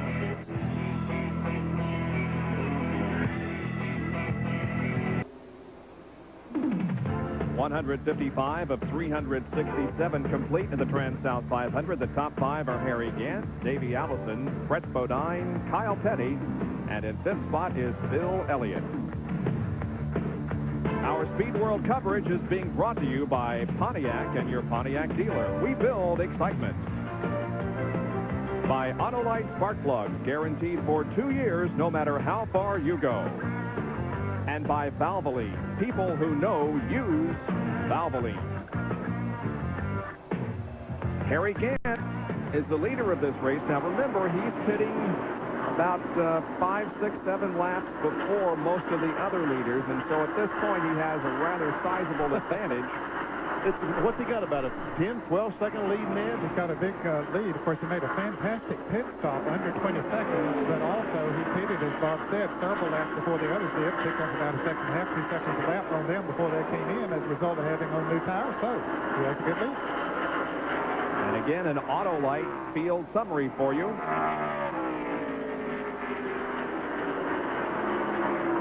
All these cars on the lead lap now. Alan Kulwicki is a lap down because he stayed on the racetrack so long on those worn tires. He is in the lap down. He's pitted.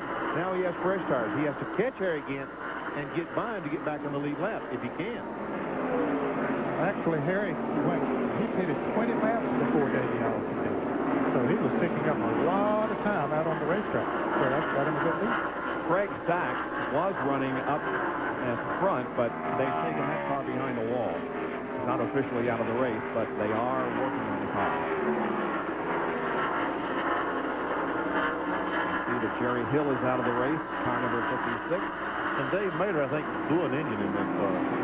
Maybe they're working on the car.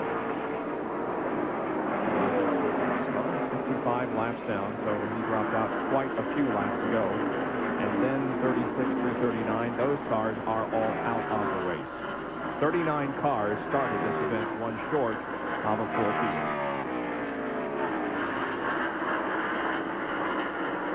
Well, Harry again up in 3 and 4. I'll tell you, Leo Jackson, Andy Creeker, those guys have done a super job on that car. It has been competitive at each and every race it's been for. Now, before we went to break, we indicated that there might be a problem with Dale Jarrett. We also promised you an update. Here's Jerry with it. When Dale Jarrett made his last pit stop just moments ago, he had a problem. He said the car just quit pulling. He came down to let's check in with the car. And give me what's the problem with the car? Something happened to the transmission. We're not really sure what. Something happened to high gear, and he doesn't have any high gear, so right now we're just running around in third. We'll see what kind of time we lose in third gear. We may have to come in and change the transmission if it shows that we're going to be a little bit better, but right now there's just no high gear. So Dale Jarrett having problems here at Darlington. One thing you have to be very careful of there is not over-revving the engine running in third gear. They're awful easy to do. That's why we saw cars passing on the straightaways and in the turns and everywhere. Just don't want to over-rev that engine. Another concern that he has in third gear, he will overheat the oil in the transmission. So if he doesn't have a cooler on the transmission, well, here he comes in the pit, so probably a moot point. Nope, I don't think he's pitting. He just slowed very dramatically coming off turn 4. So problems continue there for Dale Jarrett. And there's also a problem for the 66 car, as there you can see the Chad Little machine is parked. You know, we had an in-car camera riding with him, but that car is parked in the garage. Well, we're getting very close to the halfway point. You've still got just a few more laps to enter the Gillette halfway challenge. To do so, all you have to do is dial 1-900-436-7000 before the halfway lap. Call will cost you 95 cents. You have to be 18 years of age or over. If you are called back during today's race and you can name the driver who won the Gillette Halfway Challenge, you will win a new Chevrolet Lumina Z34. You can also win an instant prize for having the correct UPC code from a Gillette product. Gillette Halfway Challenge coming up in about 21 more laps. The halfway point is 184, and we are on 163. Did I subtract that correctly? I don't know. I was watching Richard Petty. 21 laps for the halfway point. Get to those phones and enter the contest. Make yourself eligible to win a new Lumina. We see Harry Gant. Now, right behind him is Alan Kawicki. We talked about Harry Gant stopped, what, 20 and 30 laps before Kawicki.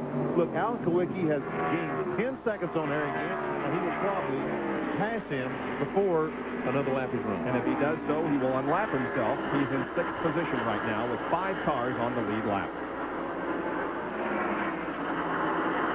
Well, he comes off those turns in a hurry with those pressure tires. And, yep, then just one more lap. There it goes, right on the inside, moves around it. Good call. So we have 6 cars now on the lead lap, including Alan Kawicki. And the field is being led by Harry Gant.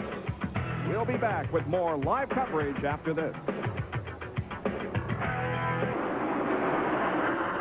We're back at Darlington, South Carolina, Darlington Raceway in the 36th annual running of the Transouth 500. And right on the quarter hour, here's another Autolite field summary as Harry Gant sets the pace in this one. And now 6 cars, as we indicated before the break, on the lead lap. Marlin, Martin, Schrader, and Wallace are in the top 10, but those guys are a lap down. A lot of cars are a lap down. You can see the 11th through 15 are each a lap down, as are the next 3 cars on this page.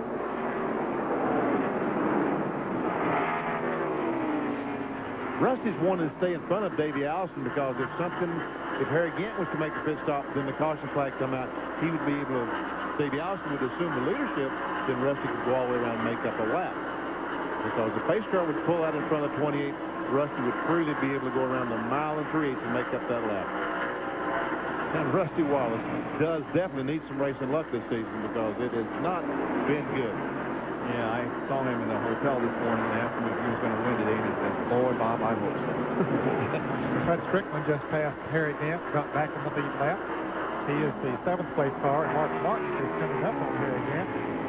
Both of them pitted late, and as a result have fresher tires than Gant, so they're making up that time now. And in defense of Rusty Wallace, I think that one reason he is a lap down because they had a problem on one of the right side tires in making that pit stop and had about a 5 or 6 second pit stop. There goes Mark Martin by Harry Gant, trying to get by him. There's Mark's car, and we see that he does pass Harry Gant. Well, she's good, but it's still a mile ahead of him. There's the telemetry system in Mark's car as we look back at Harry Gant. 7,000 now accelerating down the front straight. Watch this, up to 8,300 RPM down the front straightaway. And tapping the brake as he goes through the corner. Jerry Punch is on pit road with a driver who's had to retire from the race, or at least he's sitting behind the wall, Greg Sachs. Bob, I'm not sure which it is either. They're still working here on the Kellogg Chevrolet, the Larry Hedrick-owned car, and Greg is inside the car. In fact, we will show you down inside. They are trying to change the transmission, and Greg is an active part of what's going on. They could not get to the part of the shifter linkage on top, so they gave a wrench to Greg, and now he's become an active part of the crew. Greg, what's the problem with the car? Well, Jerry, you know, we had a pretty good run going with this Kellogg Chevrolet, but I ran out of gas in 3 and 4. We had to coast in, and I couldn't get it running. When we finally got a little leap into it, got it running, let out the clutch a little hard and broke the transmission. Crash in turn number 1 involving Darrell Waldron. He's backed his Western Auto Chevy into the wall. It's moving, however. We're hitting bad damage to the outside, the rear end of the car. Here's the caution flag being displayed to Harry Gant as he comes down. Sorry, we had to break away from that interview with Greg Sachs, who is helping get that car back in the race. Here is a replay. Waltrip going into turn 1. Contact with Jeff, it looked like. Jeff Bodine was trying to get under him. Apparently Darrell didn't see him, and Darrell backs into the wall hard. Brett Bodine barely. That was the only one car involved was Darrell Waltrip. If you're right, Jeff was trying to get under him going in the corner, just a little touch on the left rear, and around went Darrell. And I tell you what, that always makes me nervous when drivers drive him around with that rear end dragging and throwing sparks, and possibly be a gas leak back there. But I can see good far enough, it's no problem. So Darrell makes it on the pit road. This is only our second caution of the day. The first brought out when Sterling Marlin hit the wall in turn number 3. Jerry Punch will report on the pit stops coming up. This is indeed a very big break for Harry Gant. Remember, he had pitted 20 laps earlier than Davey Allison and some of the other front runners. He was scheduled to come in for a routine pit stop in about 4 laps. So this caution flag was made to order for the 52-year-old driver from Taylorsville. They will change all 4 tires. They make a chassis adjustment in the right rear. Right side tires are already on. And you see Davey Allison's crew in the Haviland Ford Thunderbird. They also changing right and left side tires. Bill Elliott, Buzz Like the crew now going around the left side. Harry Gant is down and away. Here's the Quaker State car, and Gant pulls right in front of him, and so does Davey Allison, and Allison will be the one who gets the advantage, heading back to turn 1. That race on coming off pit road was about as exciting a race as we've seen in a while. You know, these fellas can't go barreling down the front straightaway anymore, so they just guys come out of the pits and turn right in front of someone because they figure not running fast enough to hurt anything. They do hit them. All right, here is the replay of the crash from Morgan Shepherd's car.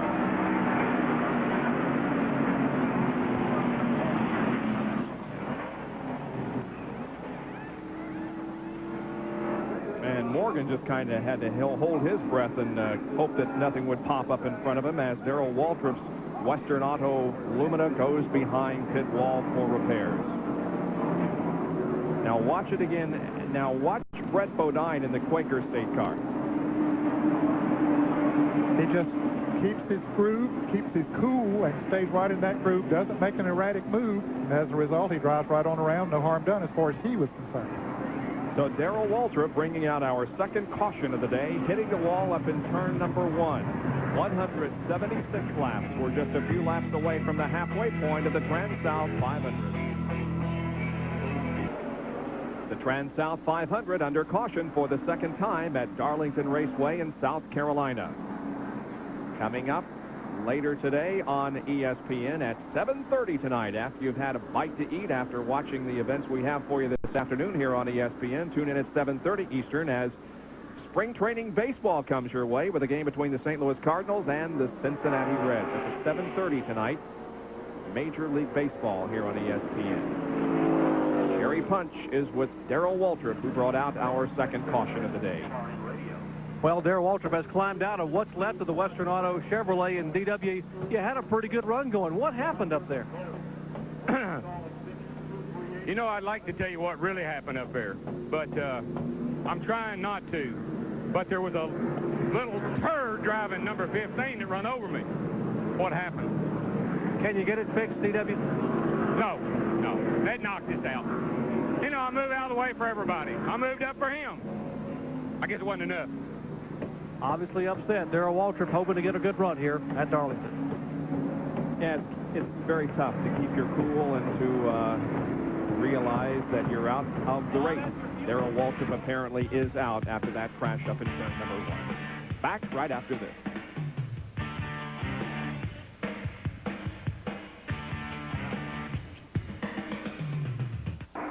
Back under green at Darlington Raceway in South Carolina, where Davey Allen, Rusty Wallace, is leading the procession down the front straightaway, and Rusty has a lap back. Now let's go back and take a look at the Darrell Waltrip crash and listen to it.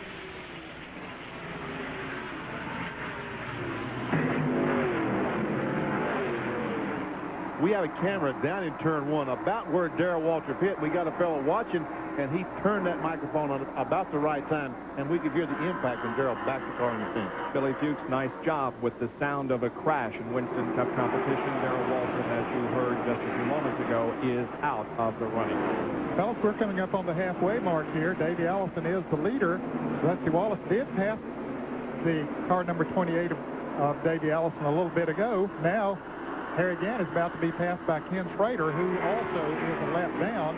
That might kill Gant's chances of trying to get up there and pass Davey before that halfway mark. But Kyle Petty has ideas. Maybe he can get up there and take that man. And he's on the lead lap, so that puts Kyle in second position. Kyle second, Harry third, Brett Bodine is fourth, and Bill Elliott is fifth. Now, on fresh tires, Kyle Petty's car has been one of the best out here. After he runs a while, the car starts backing up on him a little bit, but it is really fast on fresh tires. Now, how many laps will be the halfway mark this time? Yep.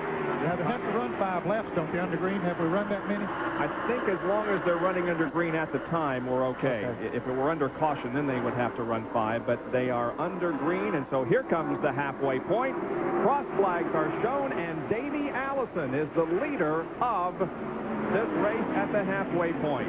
Our halfway leader again is Davey Allison. He takes home $10,000 to that halfway challenge award. Now, if you've entered the contest, are called back and can correctly identify that Davey Allison won at the halfway point, you can win a Chevrolet Lumina Z34.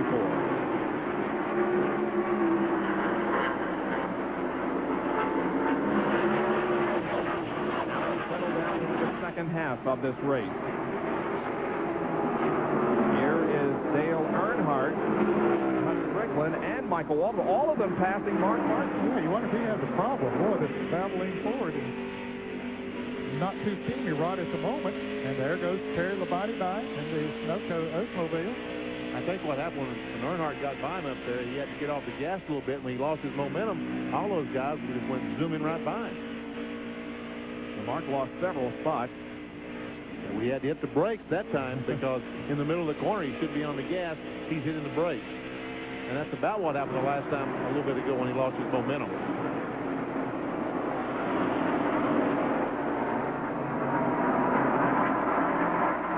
Up front, meanwhile, it is still Davey Allison.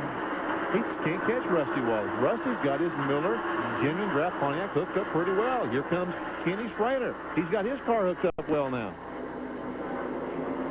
And the 2 green cars of Harry Gant and Brett Bodine are in 3rd and 4th. Rusty Wallace has turned to running in 7th position, so there are 7 cars in the lead lap. And Kenny Schrader is just all over Davey Allison. He got way up high in the corner that time, down in 2 in an effort to pass Davey and get a lap back. Now Allison begins to close in a little bit on Rusty.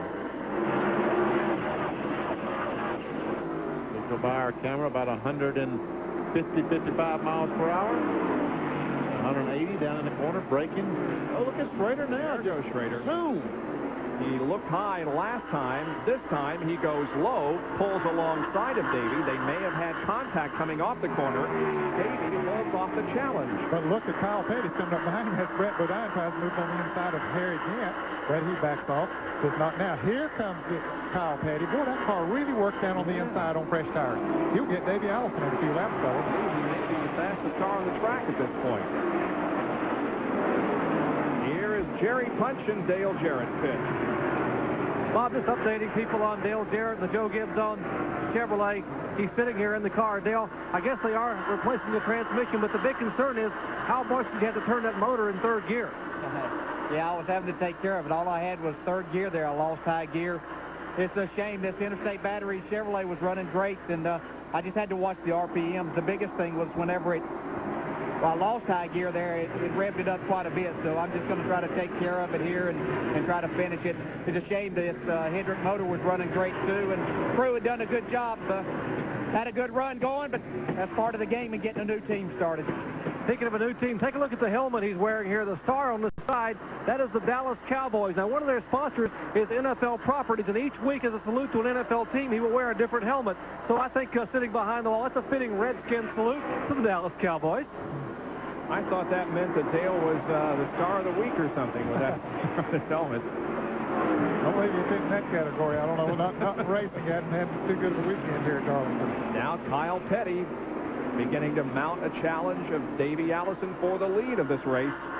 Davey has led most of the laps so far. If you're just joining us at about the 3 o'clock Eastern Time hour, Davey Allison is the leader of this race, and our Western Auto race recap indicating that Davey leading 118 of the first 184 laps, 2 caution periods for a total of 11 laps. Those for accidents involving Sterling Marlin and Darrell Walter, both drivers okay. 9 cars on the lead lap, 7 leaders, 15 lead changes, and the average speed is 138.14 miles an hour. Right there is where Kyle Petty seems to have the advantage coming off of turn 2. He got a nose up there, but Davey has a lot of power up the backstretch and beat him into turn 3. They're the guys that have led a lap in this race, picking up 5 Winston Cup bonus points.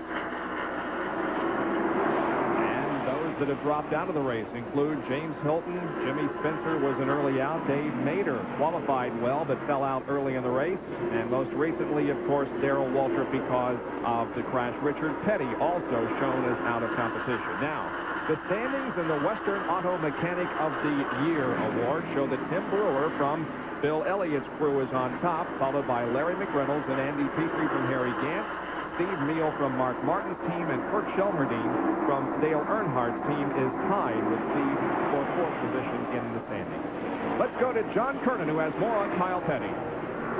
Well, Bob, it's only fitting that Kyle is running so well today after the early part of the week that they have had. On Friday, they blew the qualifying motor before qualifying. They had to replace that. On Saturday, they found a hole in the oil tank. They had to replace that. And then they were going out for practice yesterday. A line came off the carburetor. They had a fire, so they had to replace all the wiring harnesses and some of the ignition parts. So it's been a rough weekend already for Kyle Petty. And I told Robin Pemberton this morning, I said, hey, you got all the bad stuff out of the way before Sunday's race. You'll have a perfect day. He said, yeah, we'll see. Well, he sure is competitive right now, trying to pass Davey Allison for the lead, but unable to do so at the moment. We'll take another break and then be back with another field summary after this.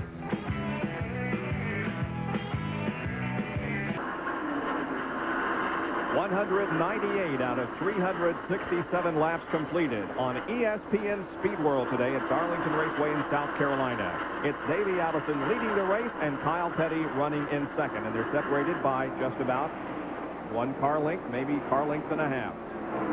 These cars are evenly matched. Before we went to break, they're about the same position. They just can't gain on each other. Kyle tried a little bit ago. Very evenly matched. As the tires get hot, it looks like that Davey may start pulling away a little bit from Kyle as the tires warm up.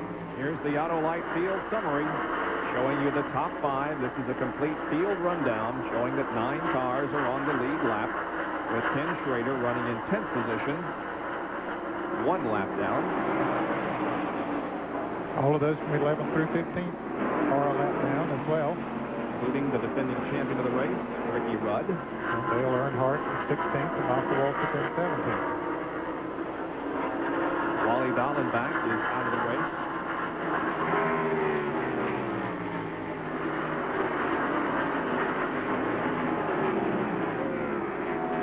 Richard Petty, 37 laps down. He's behind the wall. So Darrell Walter's name, he was involved in the crash. Craig Sachs has rejoined the action after they repaired the transmission on that car. And there are the ones that will finish at the tail of the field. And Darrell Walter is okay. Yes, Darrell Walter, a little disgusted, but otherwise physically okay. Alan Kowicki now moving up on Bill Elliott. Elliott running in the 5th position. Kowicki, got awfully close to Jeff Bodine as he moved around him. Then there's Dick Trickle back there in the Snickers Ford, number 8. Having another good run. He's a lap down, but... And so is Alan Kowicki. He's been up there in the top 10 most of the afternoon. He's having a great run. He is one of the cars in the lead lap, running in 6th place right now. There's Trickle trying to get by Jeff Bodine in that Motograph Ford. That should be 4th position, each up in the lap down. Expert 12. Makes the pass look easy.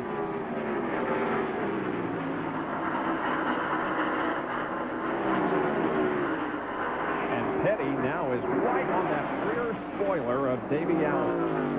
I guess I misspoke. Maybe the tires got hot. Kyle Petty was going to gain on Davey Allison. Well, I think I said it reversed. You were right in the first half of the race, Benny, but I'm sure they made some adjustments on that mellow yellow Pontiac during the caution period when he came in for 4 tires, and it might have corrected that situation that was having him brought back after the tires heated up. And Rusty Wallace has been hanging in pretty good. But now Davey has caught Rusty Wallace. What was the lead a little bit ago? 10 car lengths now. Davey's pulled up on the back bumper. And boy, Rusty would love to see the caution flag come out. Dale Jarrett just moved his interstate battery car back on the racetrack after putting a transmission in it. So we'll see if he's hurt the engine while running around in 3rd gear. They passed by the 77 car of Mike Potter. There's Davey trying to get inside Rusty. Nope. Didn't need to do that. He figured that out, too, once he got over there. You know, Davey, of course, his concentration in his mind right now is on leading this race, trying to hold off Kyle Petty. Is he going to be able to do it? But also, his mind has been on his grandfather this weekend. Pop Allison has been very, very sick, and our prayers and best wishes go out to he and the entire Allison family. I forgot. Clifford told me yesterday his pop was in the hospital in Birmingham watching this. So, Pop, Get better. Here's Davey. Now he will pass Rusty Wallace and put him a lap down. And there is Brett Bodine, who continues to run in 4th. There you can see that Davey has passed Rusty. And now here comes Kyle Petty also. And there's Harry again. The old 3rd place car. Harry has moved back in. Rusty's off the pace. No, I think he just, once he got a lap down, he moved over and let those guys go by because they're racing 4th position. And he stayed out there as long as he could, but once Davey got by him, he said, hey, there's no point in me holding them up. And folks, Gant is running up on the racetrack in turn 1, up on the wall, right up next to the wall in turns 1 and 2. Now that yellow car in there, of course, is Greg Sachs. We mentioned he came out of the pits after changing transmissions on the Kellogg Chevrolet a little while ago. Has fresh tires on that car, so he's up there mixing it up with. Here's Greg Sachs now. Watch Harry Gant as he goes down in turn 1. Sachs goes by Kyle Petty. Gant goes in the corner. See how low Kyle Petty is? Watch Harry Gant. He's 1 car length higher up the racetrack than than Kyle Petty. He's taking the old Richard Petty line up there in the corner, staying as close to the wall as you can. We're going to start renaming that the Harry Gant line if he keeps doing this. Yeah, he's pretty famous for that at a lot of racetracks. He says he can conserve his tires by running up there high that way. Well, let's go down to John Kernan for a report on Rusty Wallace. Well, Bob, it's simply a case of using up the tires, trying to stay in front of the leaders, hoping for a caution, as Rusty Wallace was doing out there. He was driving his heart out and just used the tires up. Eddie Dickerson says, the crew chief on the car, says that it got to the point where Rusty was going to stay in front of him and drive that hard, he'd stick it in the wall, so he just moved over and let him go by. Smart move on Rusty's part, although it did put him a lap down. Davey Allison now has Craig Sachs between him and 2nd place Kyle Petty. And of course, Craig fresh back out on the racetrack after mechanical repairs. And there goes Greg around our leader. Davey Allison still up front, back after these messages at Darlington, South Carolina. We're back at Darlington for the Transouth 500 Winston Cup race, live here on ESPN. Davey Allison leads. Harry Gant has gone into 2nd position. Kyle Petty is 3rd, and Brett Bodine is running in 4th position. And we've had a little bit of contact, shall we say, between Kyle and Brett as they battle for that 3rd spot. Go down in turn 1, and we see Brett trying to get under the 42 car of Kyle Petty, and he goes up and bumps him just a tick. There we see the contact. Kyle Petty's car started sideways. And then they come off the second corner, and this is what happened. So then Brett decided, well, I'll go on the inside of him. And we see Kyle's car get out of shape. He starts coming down the racetrack, and wow, some heavy contact. And those guys on the outside were saying, thank God we're on the outside. And Brett wisely got out of it there. That could have been a big wreck. But now here comes Brett back up to challenge Kyle for third place. And that's 2, 3, 4, 5. That's all those cars running for position. Alan Kowicki is in the 6th spot. That's got 3, 4, 5, and 6, but Harry Gant passed them a little bit ago. He's in second place and moved on out away from him. Here's Brett looking to the outside, coming out of turn number 2. Bill Elliott, here comes Dick Trickle, car number 8.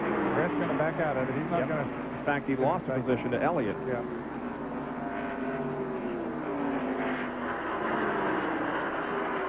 Well, he's learned that you can't charge and take foolish chances on this racetrack because it'll jump up and bite you in a hurry. And he's got a good run here today, stayed in the top 5 all day long.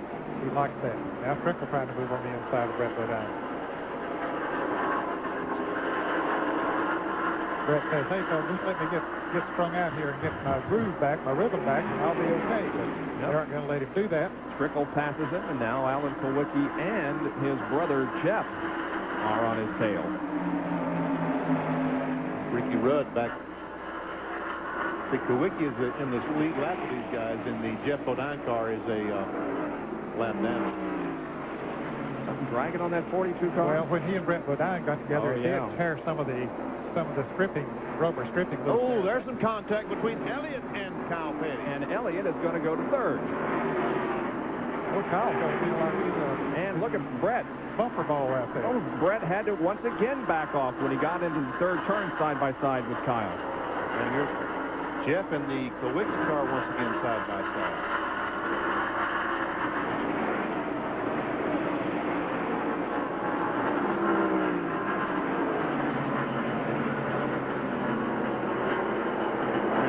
Going to try to get on the inside. Kyle Petty decides, okay, I'm going to quit racing these guys because my tires are just simply gone.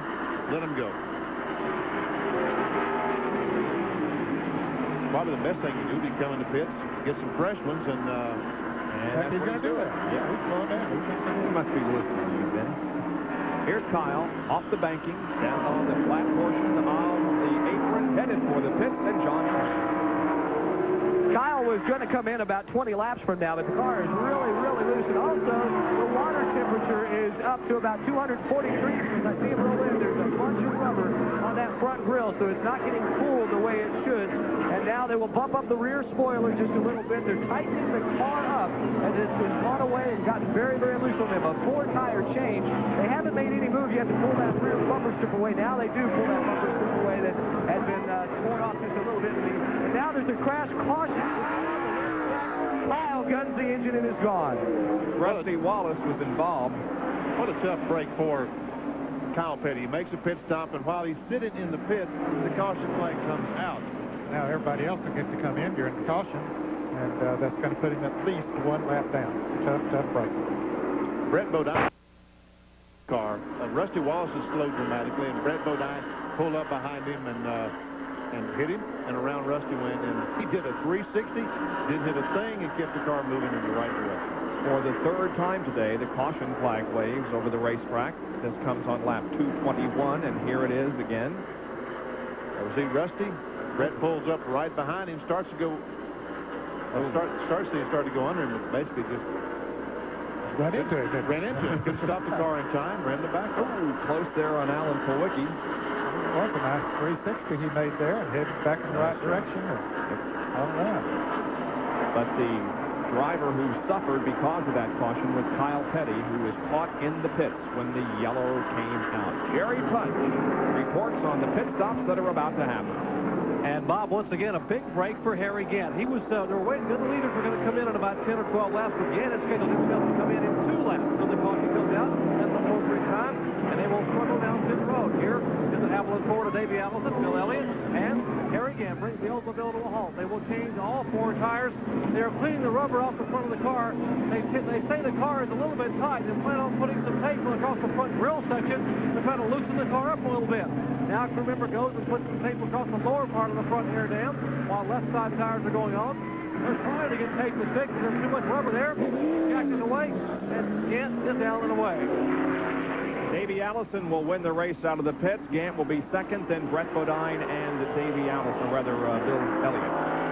And here once again is a replay of the reason we're under caution. You can see the green car of Brett Bodine coming up quickly on Rusty Wallace, and he looks like he's going to try to go under him and then just hits him from the rear. That's Jeff Bodine up on the outside there. And Rusty does a 360 and does a great job. You can see Alan Kowicki, boy, he had to be holding his breath and just squeezing up there and said, please don't come back up in front of me, and Rusty didn't. And now here comes the rest of the field in for their pit work. Under caution at Darlington. Back with more ESPN Speed World coverage of the Transouth 500.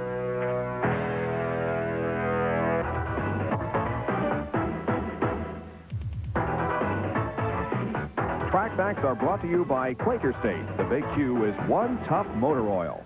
The construction of a Winston Cup race car varies significantly from that of our passenger cars, but some of the principles remain the same. Take a look at the front of Kenny Schrader's Chevrolet Aluminum. Now, the front grille section and bumper are held in place by these small diameter tubes here. Compare these to the large heavy-duty roll bars used for structural integrity. Now, these tubes here are designed to bend or collapse on impact, thereby absorbing some of the energy, much like our energy-absorbing front bumpers on our passenger cars. The thoughts? Well, if you allow some gradual deceleration or energy to be absorbed up front, you can protect the more vital organs within the car, such as the engine or possibly even the driver. Another safety element built into each of these Winston Cup cars. We are under caution here as the pace car has the field in tow in turn number 4 with 224 laps on the board. Davey Allison is the car right behind the pace car, and he has led all but 26 laps of this event. He has led at least one lap in the last 9 Winston Cup races, the streak that goes way back to Charlotte of '91. We have the use of a telestrator. Pablo Parsons has the pen in hand and will demonstrate right now how this crash occurred. Well, this is going to really be good. We can see the Rusty Wallace car. That's the 2 car, the Miller Genuine Draft car. Looks like that Brett Bodine just closed up on him so fast and closed the gap that Rusty, something might have happened to the car, and there is some contact, just slight contact right there, but all it takes is slight contact. Around goes Rusty, and around, and Alan Kowicki barely gets by. Rusty gets the car headed in the right direction, puts it in about 3rd gear, and drives on. And he's out on the racetrack now, still 1 lap down. He didn't really lose a whole lot as far as position is concerned. He might have lost his cool there for a moment, but he said, thank God I didn't hit anything. Could have lost a race car easily. Yeah. He's 14th, by the way. Rusty Wallace is 14th on the restart.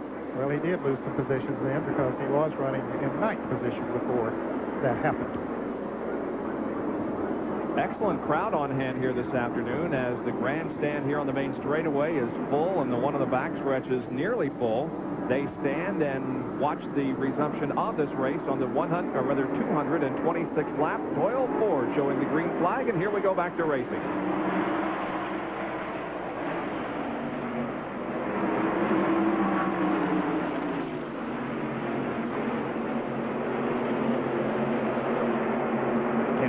Up there trying to get a lap back. And he might have it going into turn 3. He does beat Allison into the turn. There's Jeff Bodine, who's been trying to get a lap back since early in the race when he made an unscheduled pit stop for a flat tire. He might get his back. Ooh, puts Davey out. Davey gets the car stand. Harry again takes the lead. And Ricky Rudd gets a lap back. And here comes Brett Bodine. Ricky passed Davies and see Harry again and takes the lead, so he can pass him now before he gets the lap back. Yep.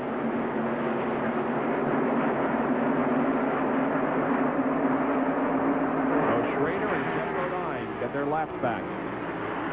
Well, let's look at that again. Okay, here Jeff Bodine goes under Davey Allison. And watch Davey as he goes up the racetrack in the loose stuff and gets the car sideways. Has to get out of the gas, and while he does that, Gant goes blowing by.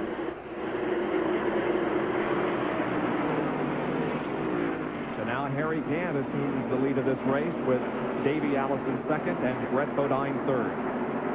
In 4th place is Bill Elliott. We don't see him on the screen.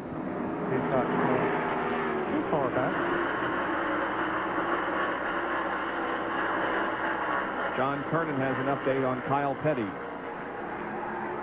Bob Kyle came in right before we went back to green. They had to refill the radiator with water.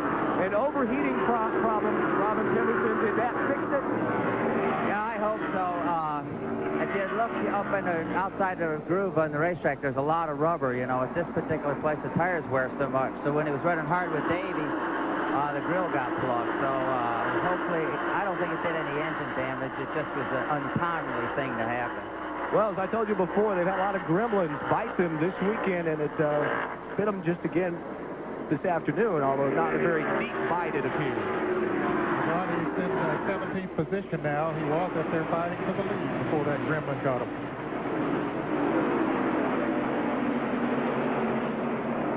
Ken Schrader did get a lap back, but he's now falling back, and Harry Gant has passed him again, so have several others. So Jeff Bodine is still back on the lead lap.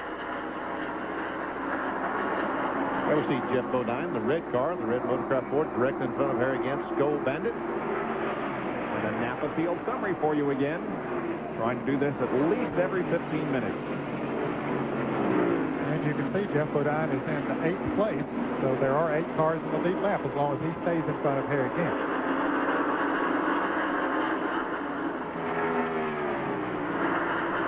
Still a lot of cars that are one lap down. All those cars racing for position and racing about as hard as Harry Gant and Davey Allison for the lead. I don't think anybody's racing any harder than Jeff Bodine right now. Oh, boy, he is wanting a caution right now. He's got to stay in front of that 33 car so he can get back up and race for the win because he does have a good race car. Yeah, he does. Oh, some contact. Again, contact involving Jeff Bodine, and Harry Gant pulls alongside him going down the backstretch, but Jeff just will not relinquish it. Oh, now Gant passes him. Well, Gant just drove her right on in there that time. And here comes Ricky Rudd right behind Harry. Ooh, tell you what, Harry just piled it down in turn 3. And he knew he had the preferred position going into that turn. So he said, I'm going to take her in there. You have to do what you want to up there on that outside. Well, Harry didn't go as high in turns 1 and 2 as he did a while ago. But without question, this is a Harry Gant racetrack. Does this track fit your driving style, Harry? No, I think I maybe respect it a little bit, you know. And we always have a good handling car here, though. It's never been just bad handling. And that's been key to our success here. One more races here, probably ain't racetrack we won in the Winston Cup circuit. And it's doing the Bush and the Winston Cup together. But I've always had a good car. Always handles good here. Harry Gant, since his win here at the Southern 500 last September, has scored more points than any other Winston Cup driver. Now check this out. As far as manufacturer's points earned since the Southern 500 last year. Who's at the top of that list? Well, it's also Harry Gant, as he has earned Oldsmobile 76 points with an average finish of just over 4. Darlington is the scene of the Transouth 500. Back in a moment. Sunday afternoon here in the Carolinas. One car detected with some smoke. That's the number 1 car of Rick Mast that has been black flagged and will drop down low on the racetrack and allow the others to pass by, including Michael Waltrip and Dale Earnhardt.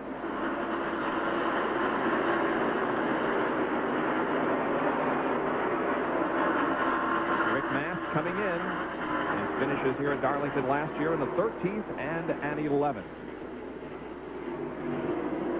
I think it's tire smoke or something because I saw the car the lap before they black flagged down in turn 1. And, oh, Brett Bodine spins down in turn 1. I think he's going to keep it off the wall. He's low on the track.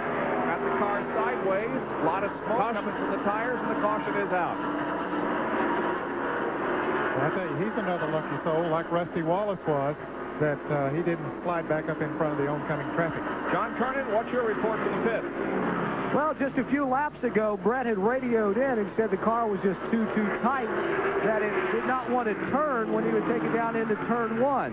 So apparently some kind of a handling problem there. They've been working on that chassis all day long. Now, also concerning Rick Mast, he did have a tire rubbing. There was some contact between he and Dale Earnhardt as they came out of turn 4 just a couple of laps before we saw the tire smoke. Brett has just radioed in and told the crew that he will just need tires, that the car other than that is okay. But he does have a flat left front tire, we can see. He's going to definitely need a left front because that's obviously flat. And one reason that car might have been pushing so bad if that left front tire was going down. You can see it there. He went in the corner so slow that Dick Trickle and behind in the Snickers board had no choice. He ran in the back of him. Basically what happened to Rusty Wallace deal, and around goes Brett Bodine. As pit stops occur, Jerry Punch reports. And as expected, Harry Gant, Bill Elliott, Davey Allison, and like the lead cars come down pit road. Gant will get 4 tires as the crew now going to work on that machine. They just pitted about 22 laps ago, about 18 laps ago actually, so they don't really need them, but they have no choice but to come in and take fresh rubber. Gant now getting left side tires.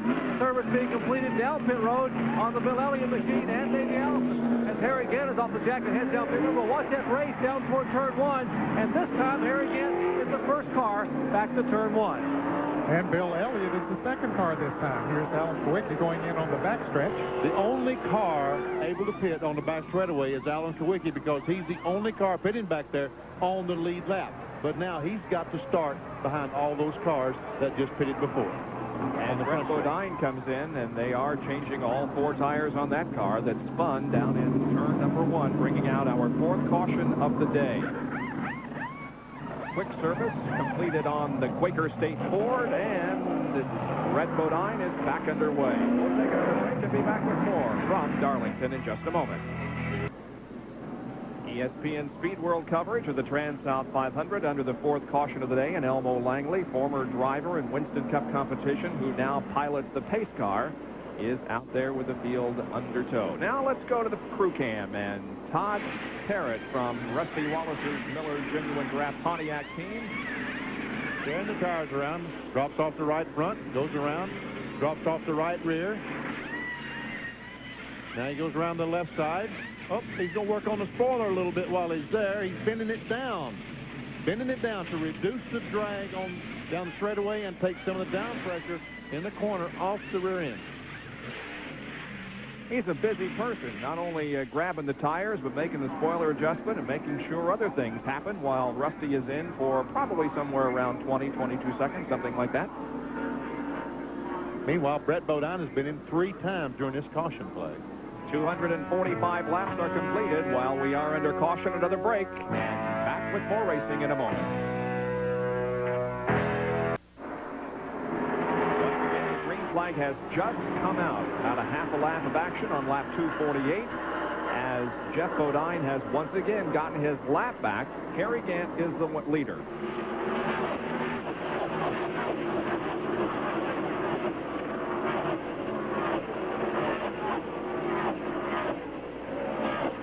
And that last car that went by there in the speed shot, despite the fact that he told us in the garage area he was out of the race, Darrell Waltrip has taken the Western Auto Chevy back onto the racetrack.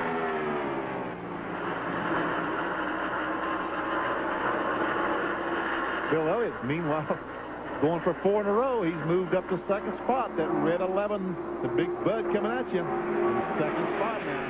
He's in contention once again. 3 in a row he's won in the Winston Cup circuit.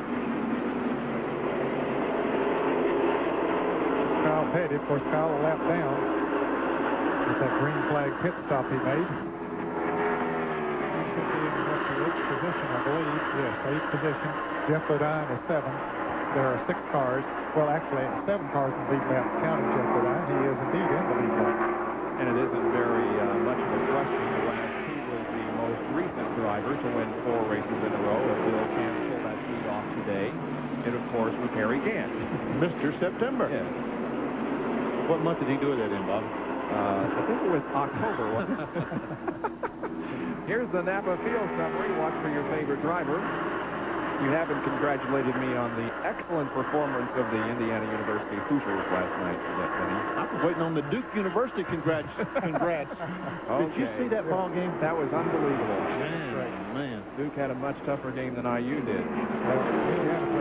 Yeah, they did. No doubt about it. Rolled away. There's some drivers that are 2 laps down, and Hamilton and Irvin, or Mast rather, 3 laps down. So Dave Marcus. Hutch Strickland having a problem. His crew just went to the garage area with their rolling toolbox, so Hutch having a problem. He was up in the top 7 because he was on the lead lap before he started having his problems. Jeff O'Dine, his Motograph Ford runs awfully well for about 10 laps. And then his car, Harry Gant's car, starts to be a little bit more dominant. The Stoll Bennett car starts to be a little bit more dominant. If he could catch a caution soon after they go back to green, he would be able to get his lap back. But we have these long periods of green, and his car goes away, and he loses his lap. We see Harry now closing up on the back hobble. And here he comes on the inside. And there he goes. Puts Jeff O'Dine down a lap once again. Here comes Bill Elliott, still running in second position, and we talked earlier about the possibility of 4 in a row here this afternoon, and we asked him earlier in the weekend, can you accomplish that feat? I don't know. You know, this racetrack's always a situation at any point in time. And they come out with this different spoiler change and stuff, and it'll take a bit of time for everybody to get adjusted to it, and I don't know what that's going to do. Elliott second to the leader, Harry Gant. Now, running in third position is Davey Allison. Fourth position is Mark Martin, and in fifth is Alan Kulwicki. And in sixth place will be Brett Bodine. Those are the 6 cars on the lead lap. Kyle Petty now has moved into 7th after he passed Jeff Bodine. So Bodine would be 8th. Each of those cars are on the lap down.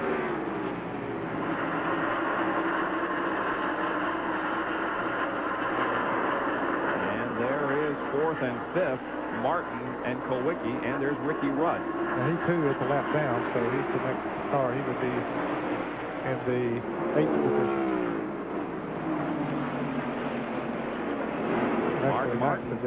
Martin is closing in though on Davey, who's in 3rd. Allison has not been as strong here in the last 50 laps as he was in the first half of the race. Either he is not as strong or the others have gotten a little bit stronger. And how many times have we seen Harry Gant come on at the last half of the race? You're right. And it'd be tough to make an excuse for Davey, but again, medically, his spokesperson, Brian Boundinger, told me he was really not feeling well and was in danger of losing his voice. And it worked out some hand signals so he could communicate with the crew in case he did lose his voice. And we hear Martin Martin pulled up on the back, and there's Kyle Petty moved over on the inside going very slow. Yeah, he's coming in. That overheating problem might have gotten to it. Davey trying to get by Jeff Bodine, pulls on the inside of him and here comes Mark Hart. Oh, yeah, breath. 3 wide down into turn 1. Then Alan Kulwicki goes 3 wide. Somebody's got to back off. Oh, and Mark is sideways, and he saved it. What a giant. Kulwicki goes up and almost hits the wall. They're still out of control up there. No, I think they're under control now. I'm out of control. Wow. Man, Martin, just like a shot out of a cannon coming up 4, made it 3 wide, and look what happened. Well, he cleared Davey Allison, but Alan Kulwicki got in there, and he had to run in the corner so hard that he hit Mark Martin when Martin backed off to go into the turn. A miracle that they won those cars. Watch Kulwicki go up and almost get in the wall. Yep. Well, that puts Mark now in 3rd, Davey in 4th, and Allen in 5th. What a job of saving the race car, going in the corner, off the gas. I mean, that's like saving the car on ice. Off the gas. You know you can't do that. What a great job. There's Harry. And not too far behind is Bill Elliott. He is now within a fraction of a second. Can Elliott make it 4 in a row here at Darlington today? We'll be back in a moment.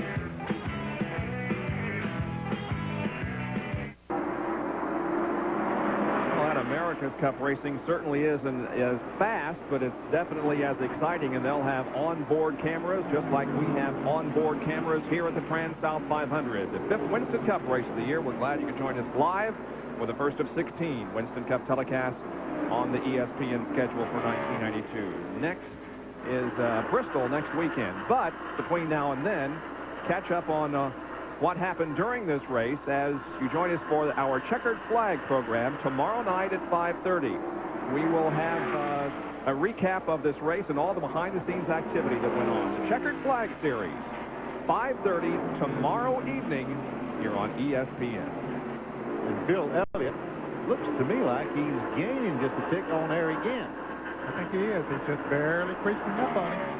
He's another sort of cagey one, sort of like Gant. You never know what he has until the end, and I'm sure they've been making some adjustments on the Budweiser Ford at each of these pit stops, so he's right in. Just about 4 or 5 car lengths separating first and second.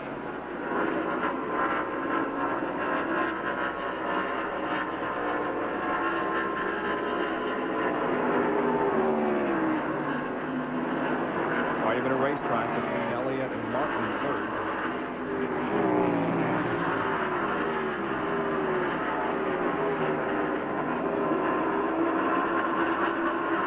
And this is an awfully good race for 4 spots. Davey Allison, Alan Kowicki. Kowicki is running extremely high down in turn 1. Last time I thought he went in and had a flat tire. It's so high. As he goes in the corner, watch the car goes right up to the wall. And that time not as nearly as high as it was a little bit ago, but and Davey almost loses the back end. Kowicki tries to get alongside and takes a spot away. Alan Kowicki goes to 4th place. And I'll tell you, Alan, well, now wait a minute. Davey's going to battle back here in third turn 3 and 4. Nope, Alan's going to hold him off. Kowicki to 4th. He started 25th. And a great run for Kowicki in the Hooters Ford today. Especially since he's had to still on the backstretch. But once they got down to 6 or 7 cars in the lead lap, that helped his case. And look, here Bill Elliott has closed up right on the back bumper of Harry Gant. I cannot believe the year that Elliott and this Bud team is having. He has a championship year going. There's no question about that. When you combine the talent of Bill Elliott, the talent of Junior Johnson and Tim Brewer and everybody else on the crew, plus the tremendous luck that Bill has been having in the first 4 races, he is on championship pace. But still, second in the point standings, and as you saw in the beginning of the show, these 2 guys right here are tied for second in the point standings. 58 behind the leader of the Winston Cup West, Davey Allison. Now, one of them will get ahead of the other after this race because they can't be tied as Davey Allison continues to slip back. Ricky Rudd moves around him. That was not 4th position. Rudd is a lap down. But both Harry Gant and Bill Elliott have led today, got the 5 bonus points. Neither of them could leave enough laps to get that other 5 bonus points, so whichever finishes in front of the other one will move into second place in the points. That is assuming they both finish and somebody else doesn't move up there. You saw Ricky Rudd going by Davey Allison. You know, David, he's dropped back a little bit. He might have lost the handle on that car here in the last 10 or 15 laps. Well, it might have, and maybe as you said earlier, not feeling well. I'll tell you, this is the time of the race after the car. He's been racing out there that he might not be feeling this. Well, everything is pretty much single file at this time, and the race settled down here with 269 laps completed, so we'll take a break and be back with another field summary after this.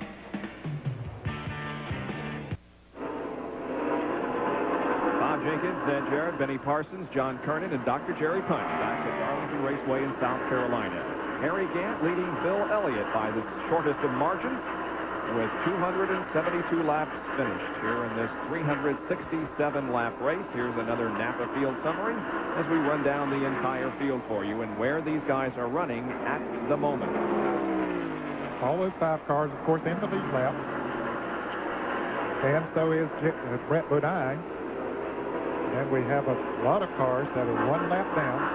Red, Jeff Bodine, Labonte, Michael Walker back to 15th place. Dale Earnhardt again has not led a lap today, so that streak continuing, a streak that he would like very much to break soon. Just 2 cars in the 2 laps down there. Derek Pope and Ted Musgrave, so those 2 cars race position. Kyle Petty still in 23rd position, even though he is out of the race in the Mellow Yellow Pontiac. Apparently that overheating problem he had has caused some engine damage, and he is out of the race. You know, we saw Bill Elliott, and we always talk about saving the tires and saving this and saving that. He made a run at Harry Gant a little bit earlier, 10, 15 laps ago. Closed up on the back bumper, thought he might take the lead. Saw that he couldn't. He just backed off, took it easy, and that's what we mean. Uh-oh, here's Elliott going for the lead, and he's got it into turn 1. Bill Elliott goes in front of Harry Gant and takes the lead on the 275th lap. Well, Gant wants it back. No, he's going to back off. So there's no point. In fact, there's no point in either one of them taking any big chances there. They're both getting on television while they're running first and second. And they can't lead enough laps, as I said earlier, to get the 5-point bonus. So, oh, look at that puff of smoke that came from Gant's car. Yes, sir. That's coming out the exhaust pipe, too, fellas. Ooh, that may indicate some problems. Yeah, he's still running good, right on the back bumper of Bill Elliott, but, you know, it might have been brakes. Boy, it looked like it was coming to the center of the car, right at the exhaust pipe there. I don't know. Could have been something else, and maybe the smoke was just coming out of the front, and just we were just seeing it at the middle. And look who's coming up, fellas. It's Mark Martin is gaining on him. Mark is in third. You're right. He has gained on both those cars. So Harry Gant definitely has a problem. He definitely has some type of problem. Definitely falling back now to Elliott. They have separated themselves by 10, 15 car lengths, and Mark Martin is closing rapidly on Harry. Alan Kowicki is not that far behind Mark Martin. Well, he is really coming in on Harry Gant. Gant is slowing down. And Mark Martin, really, before I started to mention a moment ago, fellas, that he was creeping up on him. Then we got to watching them battle up there for the lead and forgot about it until right now, and he's coming right on. Well, let's go down to Jerry Punch. He's with Andy Petrie. Maybe we can find out what the problem is with Harry. Andy, just a minute ago, we saw a little bit of smoke out of the front of the car. Is there a problem with Harry? I don't think so. I think maybe he just got in that corner a little bit hard. Maybe locked up that front wheel. That might have been what the smoke was. He didn't say anything on the radio. He has slowed down. You think it's maybe just the tires giving up? Yeah, you know, we're not being able to get much wear out of them right now. I don't know what, what the deal is. We're going to pit here in about 5 or 6 laps and see what happens. Well, we'll watch for Harry Gant to make that pit stop in about 5 laps here and for 4 fresh tires. Bob? Well, that wouldn't account for why we saw the smoke, but it certainly would account for the fact that the car is slowing down. The tires are just going away on the car, and now he drives it way up on the wall. Yeah, he's trying to find himself a groove where the car feels, and he's found himself a little bit better of a groove because he's starting to maintain that difference between he and Bill Elliott. So he's found a better way around the racetrack. So we should be seeing pit stops here in the next 5, 6, 7, as many as 10 laps. As Gant is third, Martin is fourth. There is Mark, and back in 5th position, not too far behind, is Alan Kowicki. Great run today for Alan in the Hooters Ford. See what, he's been having a great run this entire year, that car. He at Richmond became 18 inches of winning a race, beating Bill Elliott. But he lacked 18 inches. Bill Elliott won the race, and Kowicki will forever be in the record book as a second-place finisher. Look how high he's going up in 1 and 2. Here's a Big A Auto Parts on-track interval. Now, we timed 2 different cars. Elliott, the leader, and Alan Kowicki running back there in 4th position. And look how he has closed in, narrowing it from a 3.6-second interval on lap 268 to a 2.9-second interval at the end of 272 laps. And the same thing holds true for Mark Martin because he has been moving closer and closer to Bill Elliott, the leader. There's gaining about 0.2 of a second a lap. You can see Elliott was running about 32.6 and Kowicki 32.4. So it is Bill Elliott, followed by Harry Gant, Mark Martin, Alan Kowicki, and then Davey Allison. For the Ernie Irvin fans, he has taken his Kodak Film Chevrolet to the garage area. He had a problem earlier with the car and was many laps down, but now he's out of the race. Well, these cars running different lines all the way around the racetrack. We see Bill Elliott running right on the bottom of the racetrack, Gant and Kowicki running up on top of the racetrack, and if I'm not mistaken, Mark is running on the bottom of the track. So 4 cars all running different spots on too much lower on the racetrack. Well, Mark moves up now behind Harry. And then we've had a cloud cover to move in here in the last 45 or so minutes, which maybe changes, I'm sure it changes the racetrack some. The sun is not beaming down on it, maybe not quite as slick as it was a little bit earlier, and might be working better for some. Maybe for Mark Martin, it might be one who's working better for him. And Harry Gant is going extremely, extremely high. And, you know, I would bet, Ned, that you brought up the key to what's going to happen to Harry Gant. It's overcast, and the car has slowed down a little bit. Harry Gant will pit in about 5 more laps, as Mark Martin is really working on him now here for second spot. And now Mark Martin pulls to the inside. He's got Bobby Hamilton right there on the inside, which means he cannot pull off the pass. He has to brake and fall in behind Harry Gant. But now he may mount another challenge here in the second turn. Ooh, I tell you what, that is close when they cut across the nose of that car like that. Just inches apart. All right, we'll take a break and be back for the pit stops, which are coming up soon in the Transouth 500 from Darlington Raceway in South Carolina. Back in a moment. Bill Elliott continues to lead this Winston Cup race at Darlington Raceway in South Carolina.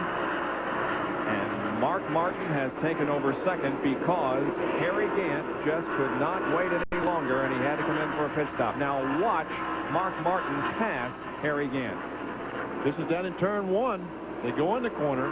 Gant's car moves up the racetrack. Martin decides, and we can say, when I say up the racetrack, really up the racetrack, Martin says, okay, I'll go on the inside of him. As they come off the corner, Martin has to let his car go up. Harry's car brings his car down, and boom. There's a tire mark on the 33. That black spot was out there just a second ago. Yeah, he got the Darlington stripe on the wrong side. And like I say, Harry just couldn't wait any longer. The tires were gone on the Skoal Bandit Oldsmobile. You can see the tire mark there on the side of the car. And so he did come in, got 4 fresh Goodyears. Quick pit stop for Harry. Back on the racetrack he went. Now he's going to be running a lot faster than the leaders, fellas. Now, as a result of having those new tires on, they can run for a while as far as gas is concerned, but how long can they afford to run? Now, can they go far enough that they can make it on just one more pit stop? Gant will have to stop twice. Gant falls into 7th position as he comes back out onto the racetrack a lap down. We're looking in from inside Mark Martin's car. That's the Gary Cope Pure Leader Chevrolet directly in front of him. We're still on record pace. The record is 135.5, and the speed at this point is over 137. Ricky Rudd, remember, is the record holder, having set it last year at this race. Martin goes to the outside and passes Gary Cope. Brakes. Now we're down to 132, 127, 120 miles per hour. The lowest spot. You know, it just doesn't look, folks. I mean, you sit at home, you say, I can't believe this. It doesn't look that fast. You ought to be in there. It's that fast, I'm telling you. 175 before the break point. There's Darrell Waltrip that Mark Martin just went around, and Michael Waltrip up there in front of him. Notice that 147 was the lowest speed there in the 3rd and 4th turns, and that is faster than they will be in 1 and 2. About 27 miles per hour. Jerry Punch has a comment. Well, we all know Harry Gant has to make at least one more pit stop. He'll have to make one more stop for fuel. However, Bill Elliott, remember what happened in Atlanta, being on the lap to himself?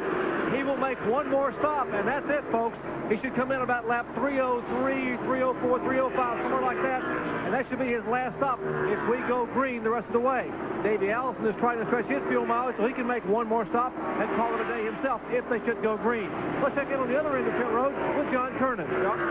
Well, Jerry, Mark Martin has the same strategy. They're going to pit around lap 305. They figure it will be their last stop, unless, of course, there is a caution. But that's the strategy right here. One more stop.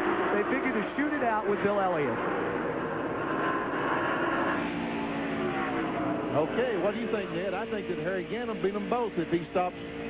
Well, Harry is definitely going to have to stop again, but he's out there turning left right now a good bit faster than they, and of course all of them will take on 4 tires when they come in. But I don't know, Ben, with only say 125 or 30 miles to go when Harry made his pit stop, I don't know if that's enough time that he can make an extra pit stop and make up all that difference in time. Our congratulations to Ernest Strauss of Burtonsville, Maryland, winner in the Gillette Halfway Challenge sweepstakes. He correctly named Davey Allison as the leader at the halfway point and won a Chevrolet Lumina Z34. Now, entries are now being accepted for the next race. Call 1-900-436-7000. The call will cost you 95 cents. You have to be 18 years or over.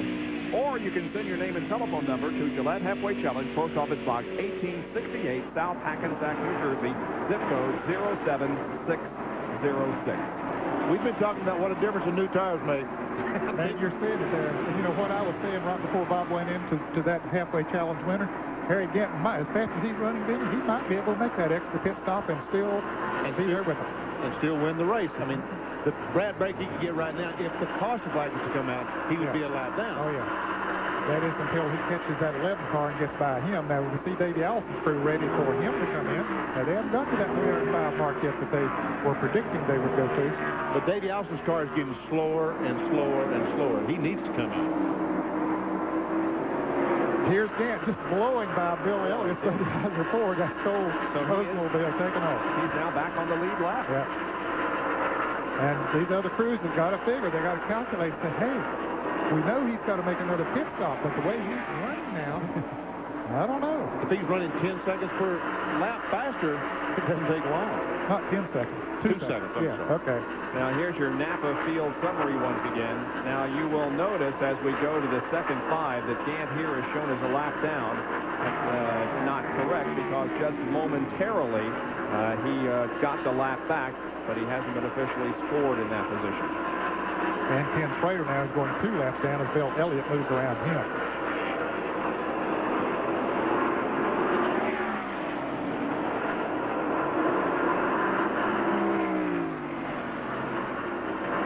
There we see Ernie Irvin has dropped out. Kyle Petty, of course, has dropped out, so they are way down the line for these cars. VW is back out there running. Darrell Walker in car number 17. And here is Davey Allison coming in for a pit stop. He gives up 4th position to come in. Jerry, he's headed for you. And Bob, they could run about 68 to 69 laps on fuel. From this point to the end, they would have exactly 68 laps to go. They bring the car to a halt, jack the right side up. We would expect, as usual, to see a 4-tire change, clean the windshield, there's cleaning the grill, making sure that no stone left unturned. Lug nuts coming off the left side. Jack fan coming around to the left. Left side tires being pulled away, and they are making a significant chassis adjustment in the right rear of the car. The car had been pushing some. They're trying to get the car back. Davey is down and away. Pretty good pit stop on the green. Ned, you hit the nail on the head a little bit ago. When the clouds came in, it became overcast.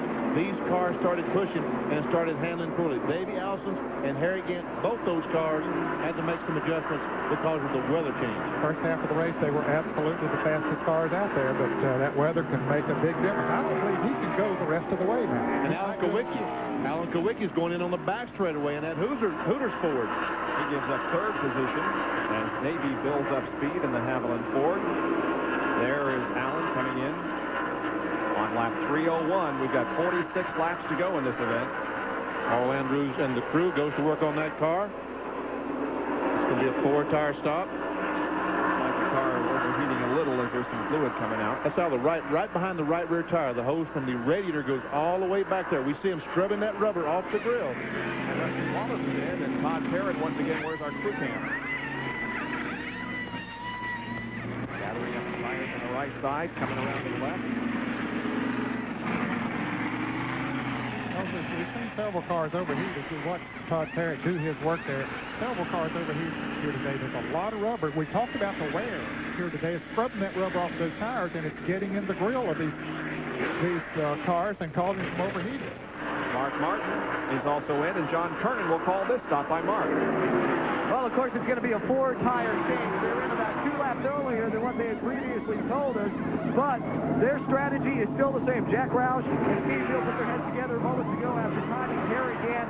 They think that by doing it this way, they can still beat Harry Gant, that they will not have enough time to catch him. Bill Elliott is on his way down pit road, the leader of the race. Martin still sitting in, left side going on. Now Mark is away, and Jerry Hunt is down in Elliott's pit. Mr. March brings his car on what could be his final pit stop. Just 64 laps away from the checkered flag. The Budweiser crew, now they hand Elliott a cold drink, cleaning the windshield, being very deliberate. Remember the air gun problem they had early in the race, cost them 12.5 seconds. And now Tim Brewer completing the right front tire, comes around to the left side. Jack beneath the left side of the car. 2 fresh tires, windshield is clean, gas in the car, got to get it full, got to go 64 laps. He is down and away. And Davey Allison just passed Harry Gant on the racetrack to take over command. Boy, that adjustment they made on that 28 car seems to have really helped Now, they're going to have a pretty good lead on whoever comes out in Probably Elliott. the third place. It should be Bill Elliott, I would guess. Yeah. Now, Harry Gant will end up being the leader currently. Yeah, Elliott, then Martin, then Kulwicki. Well, we'll sort things out, but we do know one thing for certain. Davey Allison in car number 28, the Hamilton Ford, is back on top of the Transouth 500 as we're nearing the end of this event. We'll take a break and be back with more in a moment.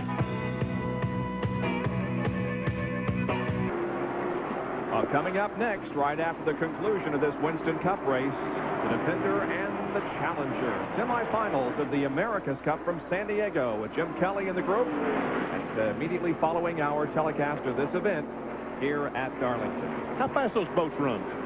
Go. Well, what do you call them? They're not boats, Benny. They're yachts or whatever. Oh, okay. How fast do they go? Whatever they are. Well, they don't go 175 miles an hour. I can't tell you that. We're going from 175 to... Yeah. And you know what else? When we took a break, we said one thing for certain was that Davey Allison was back on top. Wrong. No, we didn't say that. You said that. Well, but you didn't correct me, so Davey was just getting his lap back. Harry Gant is still the leader, and as a matter of fact, he has a pretty sizable lead on Bill Elliott. About a half a lap, as a matter of fact. That's about how far ahead he is. And that's as a result of having the new tires on and picking up more than a second a lap until the others came in. Now, Gant will have to come in probably in another 30 laps or something like that, I would guess. You're not going to let me get away with mistakes like that this year, are you, Benny? I mean, the producer was counting us down to break. I couldn't just blurt in right then. I waited till we went to break, and I hit you over the head. For sure. Gant came in 17 laps before Bill Elliott did this time. Now, here's two cars that are battling for position. That's Mark Martin, number 6, and number 7, and they're battling for third with Dick Trickle leading the team, who is not on the same lap. They're numerically correct on the racetrack. Yep. The wiki wants to transpose those numbers.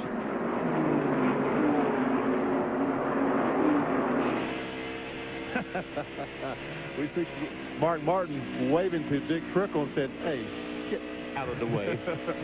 We appreciate the telemetry supplied by Ford in this race, showing us some great stuff, RPMs and miles an hour, and when the driver touches the brake, which he does right now. 182 miles an hour, so Martin is really driving that car hard now, trying to make up that difference between he and Bill Elliott. Because that's who he's racing. He is racing Bill Elliott. Alan Kulwicki, I think, is racing Harry Gant. And Gant's going to win that battle if Kulwicki, in fact, does have to stop again. Now, it looks like the windshield is broken on Mark's car, huh? A little crack there on the left side. That's not really anything to be concerned about now. NASCAR would make them change that before the race. They could start the race with that, but once the race starts, it's not really a problem. There's the leader, Harry Gant, just circling around here. Had a pretty good clip. And we're going to look for that 11. I got my trusty stopwatch on Gant, and we'll see how much of a difference there is. A little bit ago, it was about 15 and a half seconds. And now here comes Elliott, and he closed it down to 12.6 seconds. Wow. So with the newer tires, he really is picking up on Gant. And Gant has another pit stop to make. Elliott can go the distance. Jerry is with an individual from another sport who obviously likes auto racing. Huh, Jerry? That's right, Bob. We know that Joe Gibbs is the winning football coach in the NFL, and one of Joe Gibbs' good buddies is one of the winningest Division I football coaches in college ranks, and that is Ken Hatfield from the Clemson Tigers. And Ken, welcome to Darlington, but you're not here to watch. You're actually working. You got your own team uniform, and what do they have you doing? Well, we were doing great. We were fourth before one of our stripped one of the gears. Had to put a whole new transmission in, but Dale's running good out there today. Now, you're in the middle of spring ball for the Clemson Tigers. 2 very, very successful years. What's 93 look like or 92 look like for the Tigers? We're going to have a good football team, Jerry. We got some great people coming back, but Richard Moncrief will be our quarterback. But our main tradition is great offensive and defensive linemen and great defensive tradition. So we're going to have a good team, Jerry. Coach Ken Hatfield here at the Clemson Tigers, a guest and a working guest here in the Dale Garrett pit. Gentlemen. Also, Coach Hatfield asked the blessing, or said the prayer, the closing prayer at church service this morning. Also said the identification before the race today. Nice touch by the coach. Gant is the leader with 316 out of 347 laps complete. Stand by. Will it be Gant or Elliott at Darlington?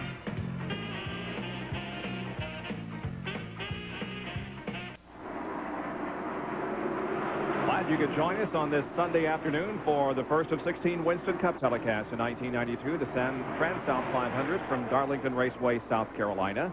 Harry Gant, Bandit Oldsmobile, car number 33, is the leader of the race at the moment, with Bill Elliott second, followed by Mark Martin, Alan Kowicki, and Davey Allison. Has the interval between Gant and Elliott reduced, Ned? Yes, it has. Elliott has closed it down to just a fraction over 9 seconds. At one time, he was about 12 seconds behind, and now he has moved. In fact, he was 15 seconds behind at one time, and now has closed it down to less than 10.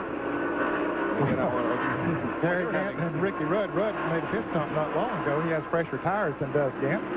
They switch places on the racetrack. And here is concrete evidence from the Big A Auto Parts on-track interval that the gap is shortening. Lap 310, the interval between Gant and Elliott was 14.7 seconds. And it continued to go down to 12 seconds even at the end of lap 314. You can see that Elliott's lap times are considerably faster than Gant, so that's the reason the interval is lessening. Yeah, now we're at 321 laps, and so it has gotten below 10 seconds now. In fact, below 9 seconds.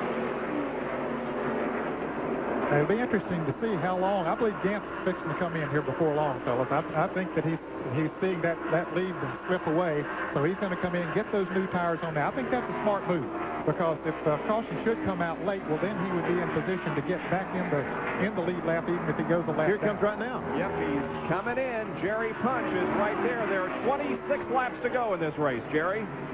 And Harry Gant, as you said, gentlemen, will take the opportunity to go ahead and come on pit road and get the tires on the car.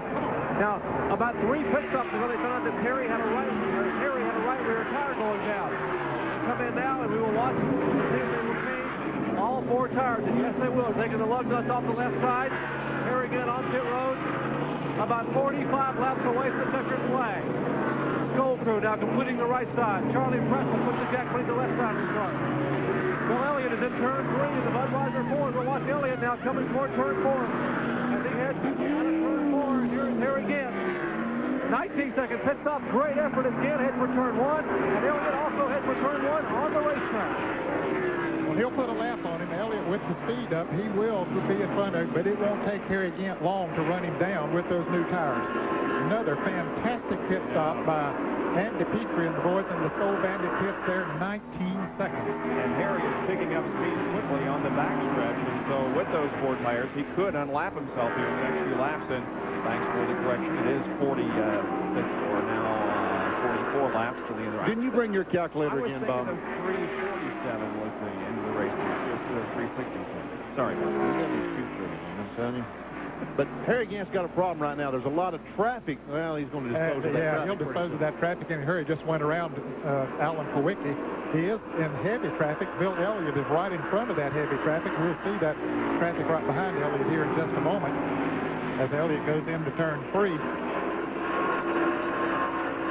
And here he comes around Mark Martin, who is running in second place. Boy, he's just passing cars right and left. Yeah, he'll just motor right on by with those new tires. That's what they'll do for you. Now, he's got 2 cars right there running side by side, but he can't go anywhere. That's Dick Trickle and the car number 94, Terry Labate. Yeah, just looking for a place to go. And he found it. Yeah. He'll get both of them right here. Yeah, Martin was really loose coming off the corner, about lost the rear end of it. Harry Gant goes to the high side to pass Dick Trickle, and now he is really passing cars. Yeah, and the Skoll crew holding their breath until he can get by Bill Elliott. Then it wouldn't matter if a caution comes out. But right now, they don't want a caution. There's Bill. Boy, those new tires make such a big difference. There's Bill Elliott we see on the screen. Well, you can't argue with the tremendous season that Bill has had, comparing the 89, 90, 91, and 92 seasons, finishing 6th in the points in 89, 4th in 90, 11th in 91, currently 2nd in the points. 48% of the laps completed in 1992. Now we'll watch Elliott. The next car directly behind him now is the 33 car of Harry Gant. There he is. Yep. When that Gant passes him, he will be back in the lead lap. But to win the race, Harry's going to have to go all the way around the racetrack. Can he do it in just 40 laps? I think it's going to be tough for him to do, because he's going to run the car hard, and he's going to abuse those tires. He's having to run it hard right now to get back in the lead lap, just in case the caution comes out here pretty quickly. You can only hope for a caution sometime between now and the end of the race. He got a tough break right there because he had to back off the gas a little bit because Elliott came down and crossed his path and went in the groove he was going in. Now he should be able to go underneath Bill Elliott and get by him easily. Okay, now, can he make up a lap in the next 40? It's going to be tough. Well, I tell you, there are a lot of Harry Gant down here in the grandstand below us that are going crazy as Harry has a lap. But Elliott remains in command, looking for win number 4 in Winston Cup competition. Back at Darlington, where Bill Elliott leads the Transouth 500 in the Budweiser 4. Behind him, though, about a straightaway behind him, a string of cars, including second place Mark Martin and third place Alan Kowicki. These guys, how long have they been together? For the last 200 miles? It seems that way anyway. And then, as you pointed out to us here during the commercial break, they were gaining on Bill Elliott before they got in that heavy traffic when Harry Gant blew through all of them there, and they lost a lot of time to Elliott, so Elliott's sitting out there in good shape right now. That's Jeff Bodine, the Motorcraft Ford direct in front of these two. That's not for position. Bodine is in 8th spot. He's a lap down. 2 laps down, I'm sorry. Now, if you fans are wondering how far Harry Gant has pulled ahead of Bill Elliott while we were way on that commercial break, it's 10 seconds. Now, it's taking them a little over 32 seconds to go around the racetrack. Does he have enough time? It's going to be tough. It is. Because, again, his tires are going to get heated up as hard as he's driving right now. He has no choice but to run that thing as hard as it'll possibly go, and that's going to abuse those tires, so he won't get as much advantage per lap as he has been getting for the last 8 or 10 laps. Well, let's check the interval now between Bill Elliott, the leader, and second place, Mark Martin. The white car's Martin. Here he comes. 4.3 seconds. 4 seconds, yep.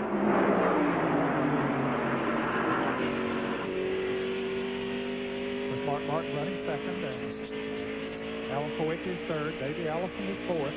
Harry Gant is in 5th place. Those are 5 cars on the lead lap. Lap down in 6th is Brett Bodine. Talk about the tire build-up very graphically there on the top of turn 4. Yep. And still the same, 4.3 seconds. Look at Kowicki. We didn't see him off camera, but he's going awfully high down in the corner. Mark Martin running the low groove. And both of them wiggling off the corner, and they've got another 31 laps to put up with that wiggle. At least Harry Gant's not wiggling. He might catch those guys. I think he's wiggling. Now, he's 5 seconds in front of Bill Elliott, so he's running more than a half a second a lap faster than Bill Elliott. And how long can he continue to do that? Watch Kowicki as he goes over. Watch this, he goes way up high. And watch the car. There, he wiggled again. He wiggled big time then. That was a big wiggle. And Dick Trickle was able to put himself ahead of Allen. There's Tim Brewer surveying the situation with his driver. Wonder what he's saying. That's Steve Neal, Jack Roush. Watching Mark Martin. And Junior Johnston, the leader of the Budweiser team, also looks on. Turn around, Junior. I bet he's excited. Oh, you bet. I've never seen you excited in my life. The one with the white hair, that's Junior. Or is that Gray? Silver. Yeah. There's the leader, Bill Elliott. I will show you where Harry Gant is in relationship to Bill. And way over there in turn 2. There he is.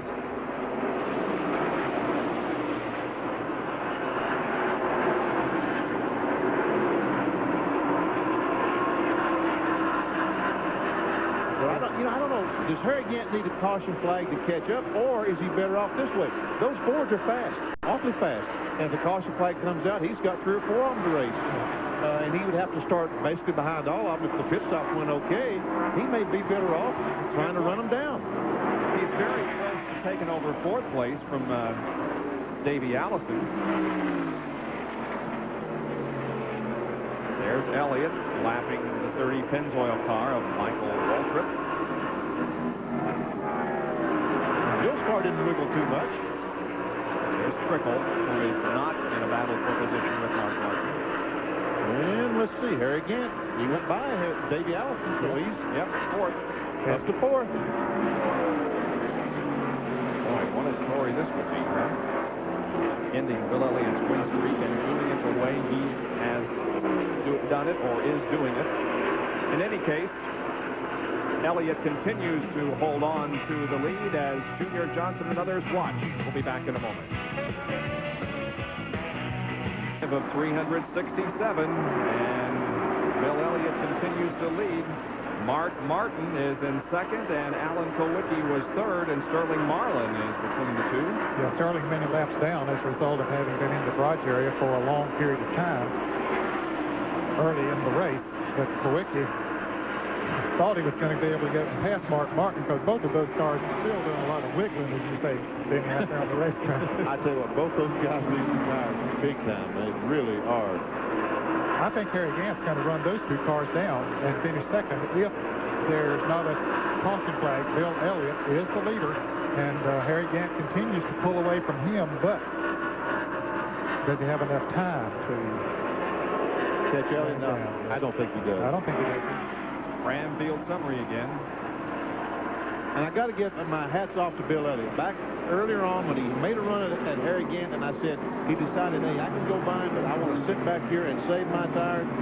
That was a very, very smart move. He has really saved that car right now. He's got something to make this last 20-lap run with. Gant, or rather Elliott, going for 4 in a row, and it's very possible that he would be going for 5 wins in a row were it not for that crash at Daytona that Elliott was involved in, yet was very competitive at the point of the crash.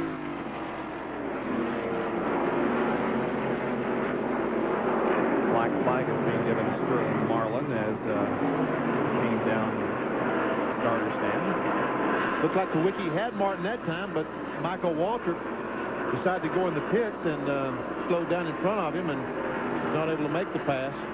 Kowicki's a little bit faster right now than Mark Martin, but he's having a lot of trouble getting by because his tires are just not that good. Let's go to Jerry Punch for another report from pit road. Bob, we're actually standing in the Bill Elliott pit, and beside me here is Tim Brewer. And Tim, you've been named Western Auto Mechanic of the Race. Congratulations. Thank you very much, Jerry. On behalf of the Budweiser racing team, all these guys in this pit here, right here, they won that award. They just give it to me.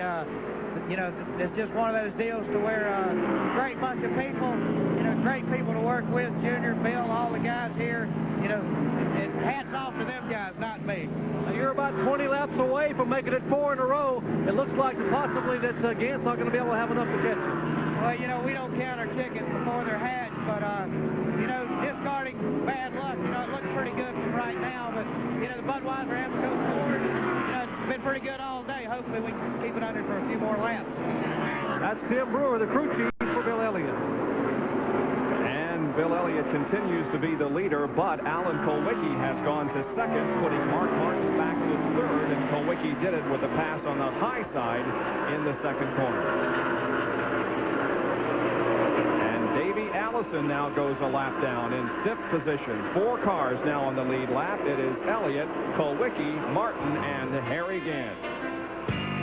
We'll be back with the closing laps in a moment.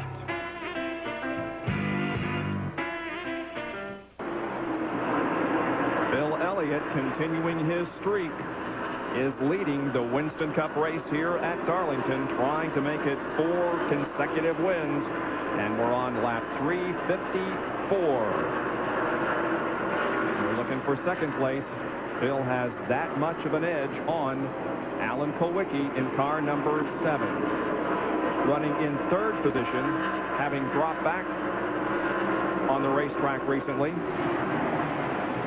is Mark Martin. There he is in the Valvoline Ford. And boy, Harry Gant is There really he is. moving in on him. He's there. There is Gant already. I mean, it's like Martin's car has just stopped like it lost a cylinder or something. And John Kernan has a report on Mark Martin's tires. Talk about a guy hanging on for dear life. That certainly is Mark Martin right now. You can see moments ago as he came out of turn 4, that little wiggle that Benny and Ned and Bob have been talking about. His tires are basically gone down to the cords, and Harry Gant has gone around him. Mark is just hanging on, finished on the lead lap for a top 5 finish because he just radioed in and, hey, the fronts are gone, the backs are going. It's a handful. Well, he just lost third position. And Harry Gant is a man on the move. Yeah, he's moving up on Alan Kowicki, who is running in second position. Well, Kowicki's on out of 6 cars right in front of him, but he's not too far behind him as he moves around Morgan Shepherd in the Citgo Ford. You see Michael Waltrip there in the Pennzoil Pontiac. It looks like Michael has been in the pits in the last few laps. He got some tires. Boy, the front windshield of this Citgo Ford of Morgan Shepherd's is coated with oil. It'll be rather difficult with the sun glaring in on it. So Gant is now third. He's going to be second just a little bit because Kowicki is directly in front of him. 10 laps to go. Let's see how fast Mark Martin's going now with these worn-out tires. He's down to a... Well, Alan Kowicki just flew, fellas, coming off of turn 4. A big puff of smoke on that car as he pulled to the inside. Harry Gant went around him.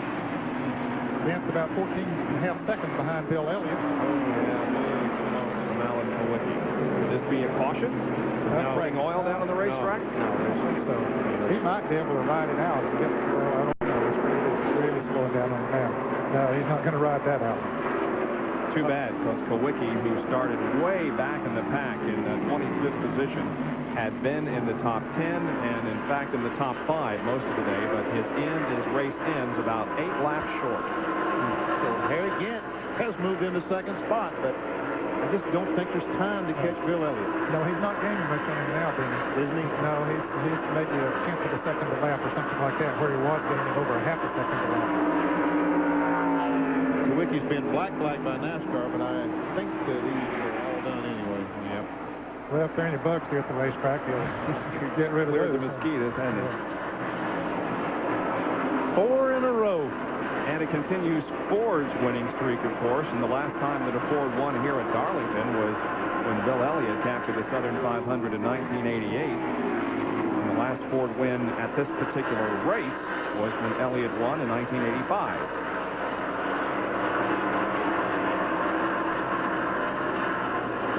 Lap 360, 7 more to go. Bill Elliott, 4 in a row. You know, I just don't think anyone thought, Bill Elliott didn't think that he and Junior was going to hit it off like this. Yeah, you knew it was going to be a strong combination of Junior and Tim and Bill, but I don't think anybody thought it was going to be this much of a combination. I mean, this was impressive today. I mean, Bill used his head. We didn't hear from Bill Elliott for what, 300 miles? Yep. And all of a sudden, there he is. And he's going to set a track record in the process, it appears, as we're almost 4 miles an hour above the track record. 139.1, the record 135.5. Now remember, America's Cup action coming up from San Diego at the conclusion of this race with Jim Kelly. Don't forget to join us for that. The baseball game tonight between the Cardinals and the Reds. We'll be back next Sunday with Winston Cup racing from Bristol International Raceway, where they have made some changes to the track. They've flattened out the corners, repaved the track, and it is super fast, I hear, in testing. This is good. Yeah, they flattened out the corners. And they've taken the bowl out of the corners. And, it's just as banked as much as ever, and it's faster than ever. And that race starts at 12 o'clock this year. It's been 1 o'clock in the past. There's 12 noon. Oh, really? Interesting. 12 noon. I'll have to get up early next week. Yep.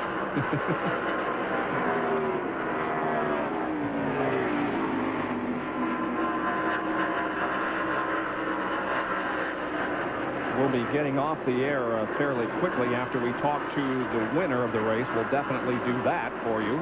But as soon as that's completed, we'll be getting out to San Diego with the America's Cup competition. So we're going to show you a final field summary here so that you can get an indication of perhaps where your guy is going to finish. With only 3 cars now on the lead lap. 7th place car, Victor, but 2 laps down. He, Bodine, Labonte, Earnhardt, all those cars. Ricky still credited for 11th spot, 3 laps down. He is in the garage here with a blown engine. We now have 3 laps to go, 364 circuits complete.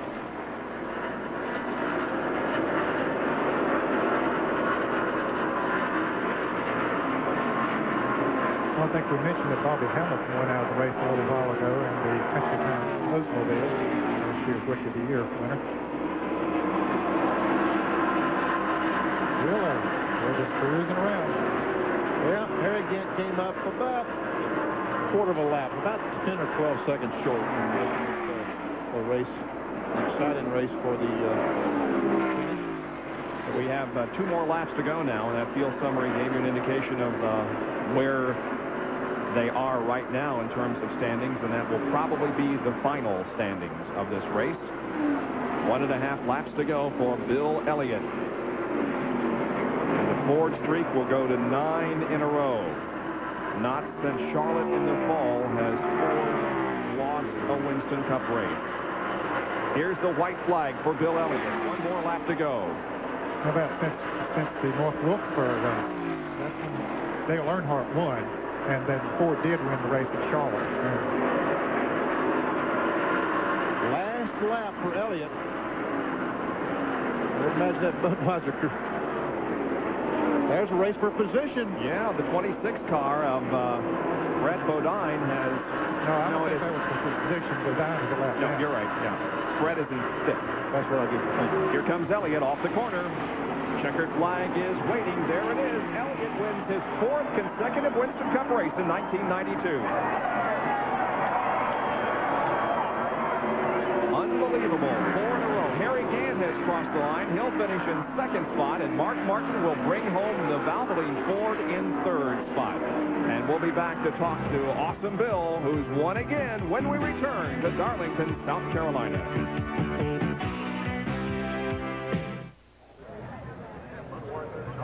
The Trans-South 500 is over at Darlington, and the winner is Bill Elliott, who has pulled his Budweiser Ford into victory lane. He's getting the helmet off, and momentarily will be climbing out of the race car, and we'll be talking with him. Awesome Bill wins his 4th consecutive event of the 92 season. And this time, unlike the win at Atlanta, it was earned. Here's the Kodak Winner's Circle interview and Dr. Jerry Punch. And as he climbs out of the car, gentlemen, you hear the crowd. Congratulations, Bill. 4 in a row. I'll tell you what, you know, there at the first, you know, we're running along there, and we never could get everything just right. The car was a little bit loose, and behind other cars it'd be tight. So we tightened the car up. Then their pit stops got me caught up there. Tim had a little bit of problem with a air gun one time. We got a little bit behind, and they got me caught back up. And right there at the end, we put a little bit of wedge in the car. That's all it took. Were they telling you the interval with Harry Gant? I mean, he was coming in a hurry, but you had quite an advantage. Well, you know, we knew he had a long way to go, and I was doing everything I could there at the end to save a car. I mean, it was just a perfect day. I mean, I don't know. We just keep doing everything right. I don't know what to say. I mean, they're making it easy for me. I'm just riding. And he's smiling. And Awesome Bill has a brand new nickname for 1992. He is Mr. March. Bob? Riding and smiling. Bill Elliott in victory lane once again. Congratulations to Bill with a great victory here this afternoon.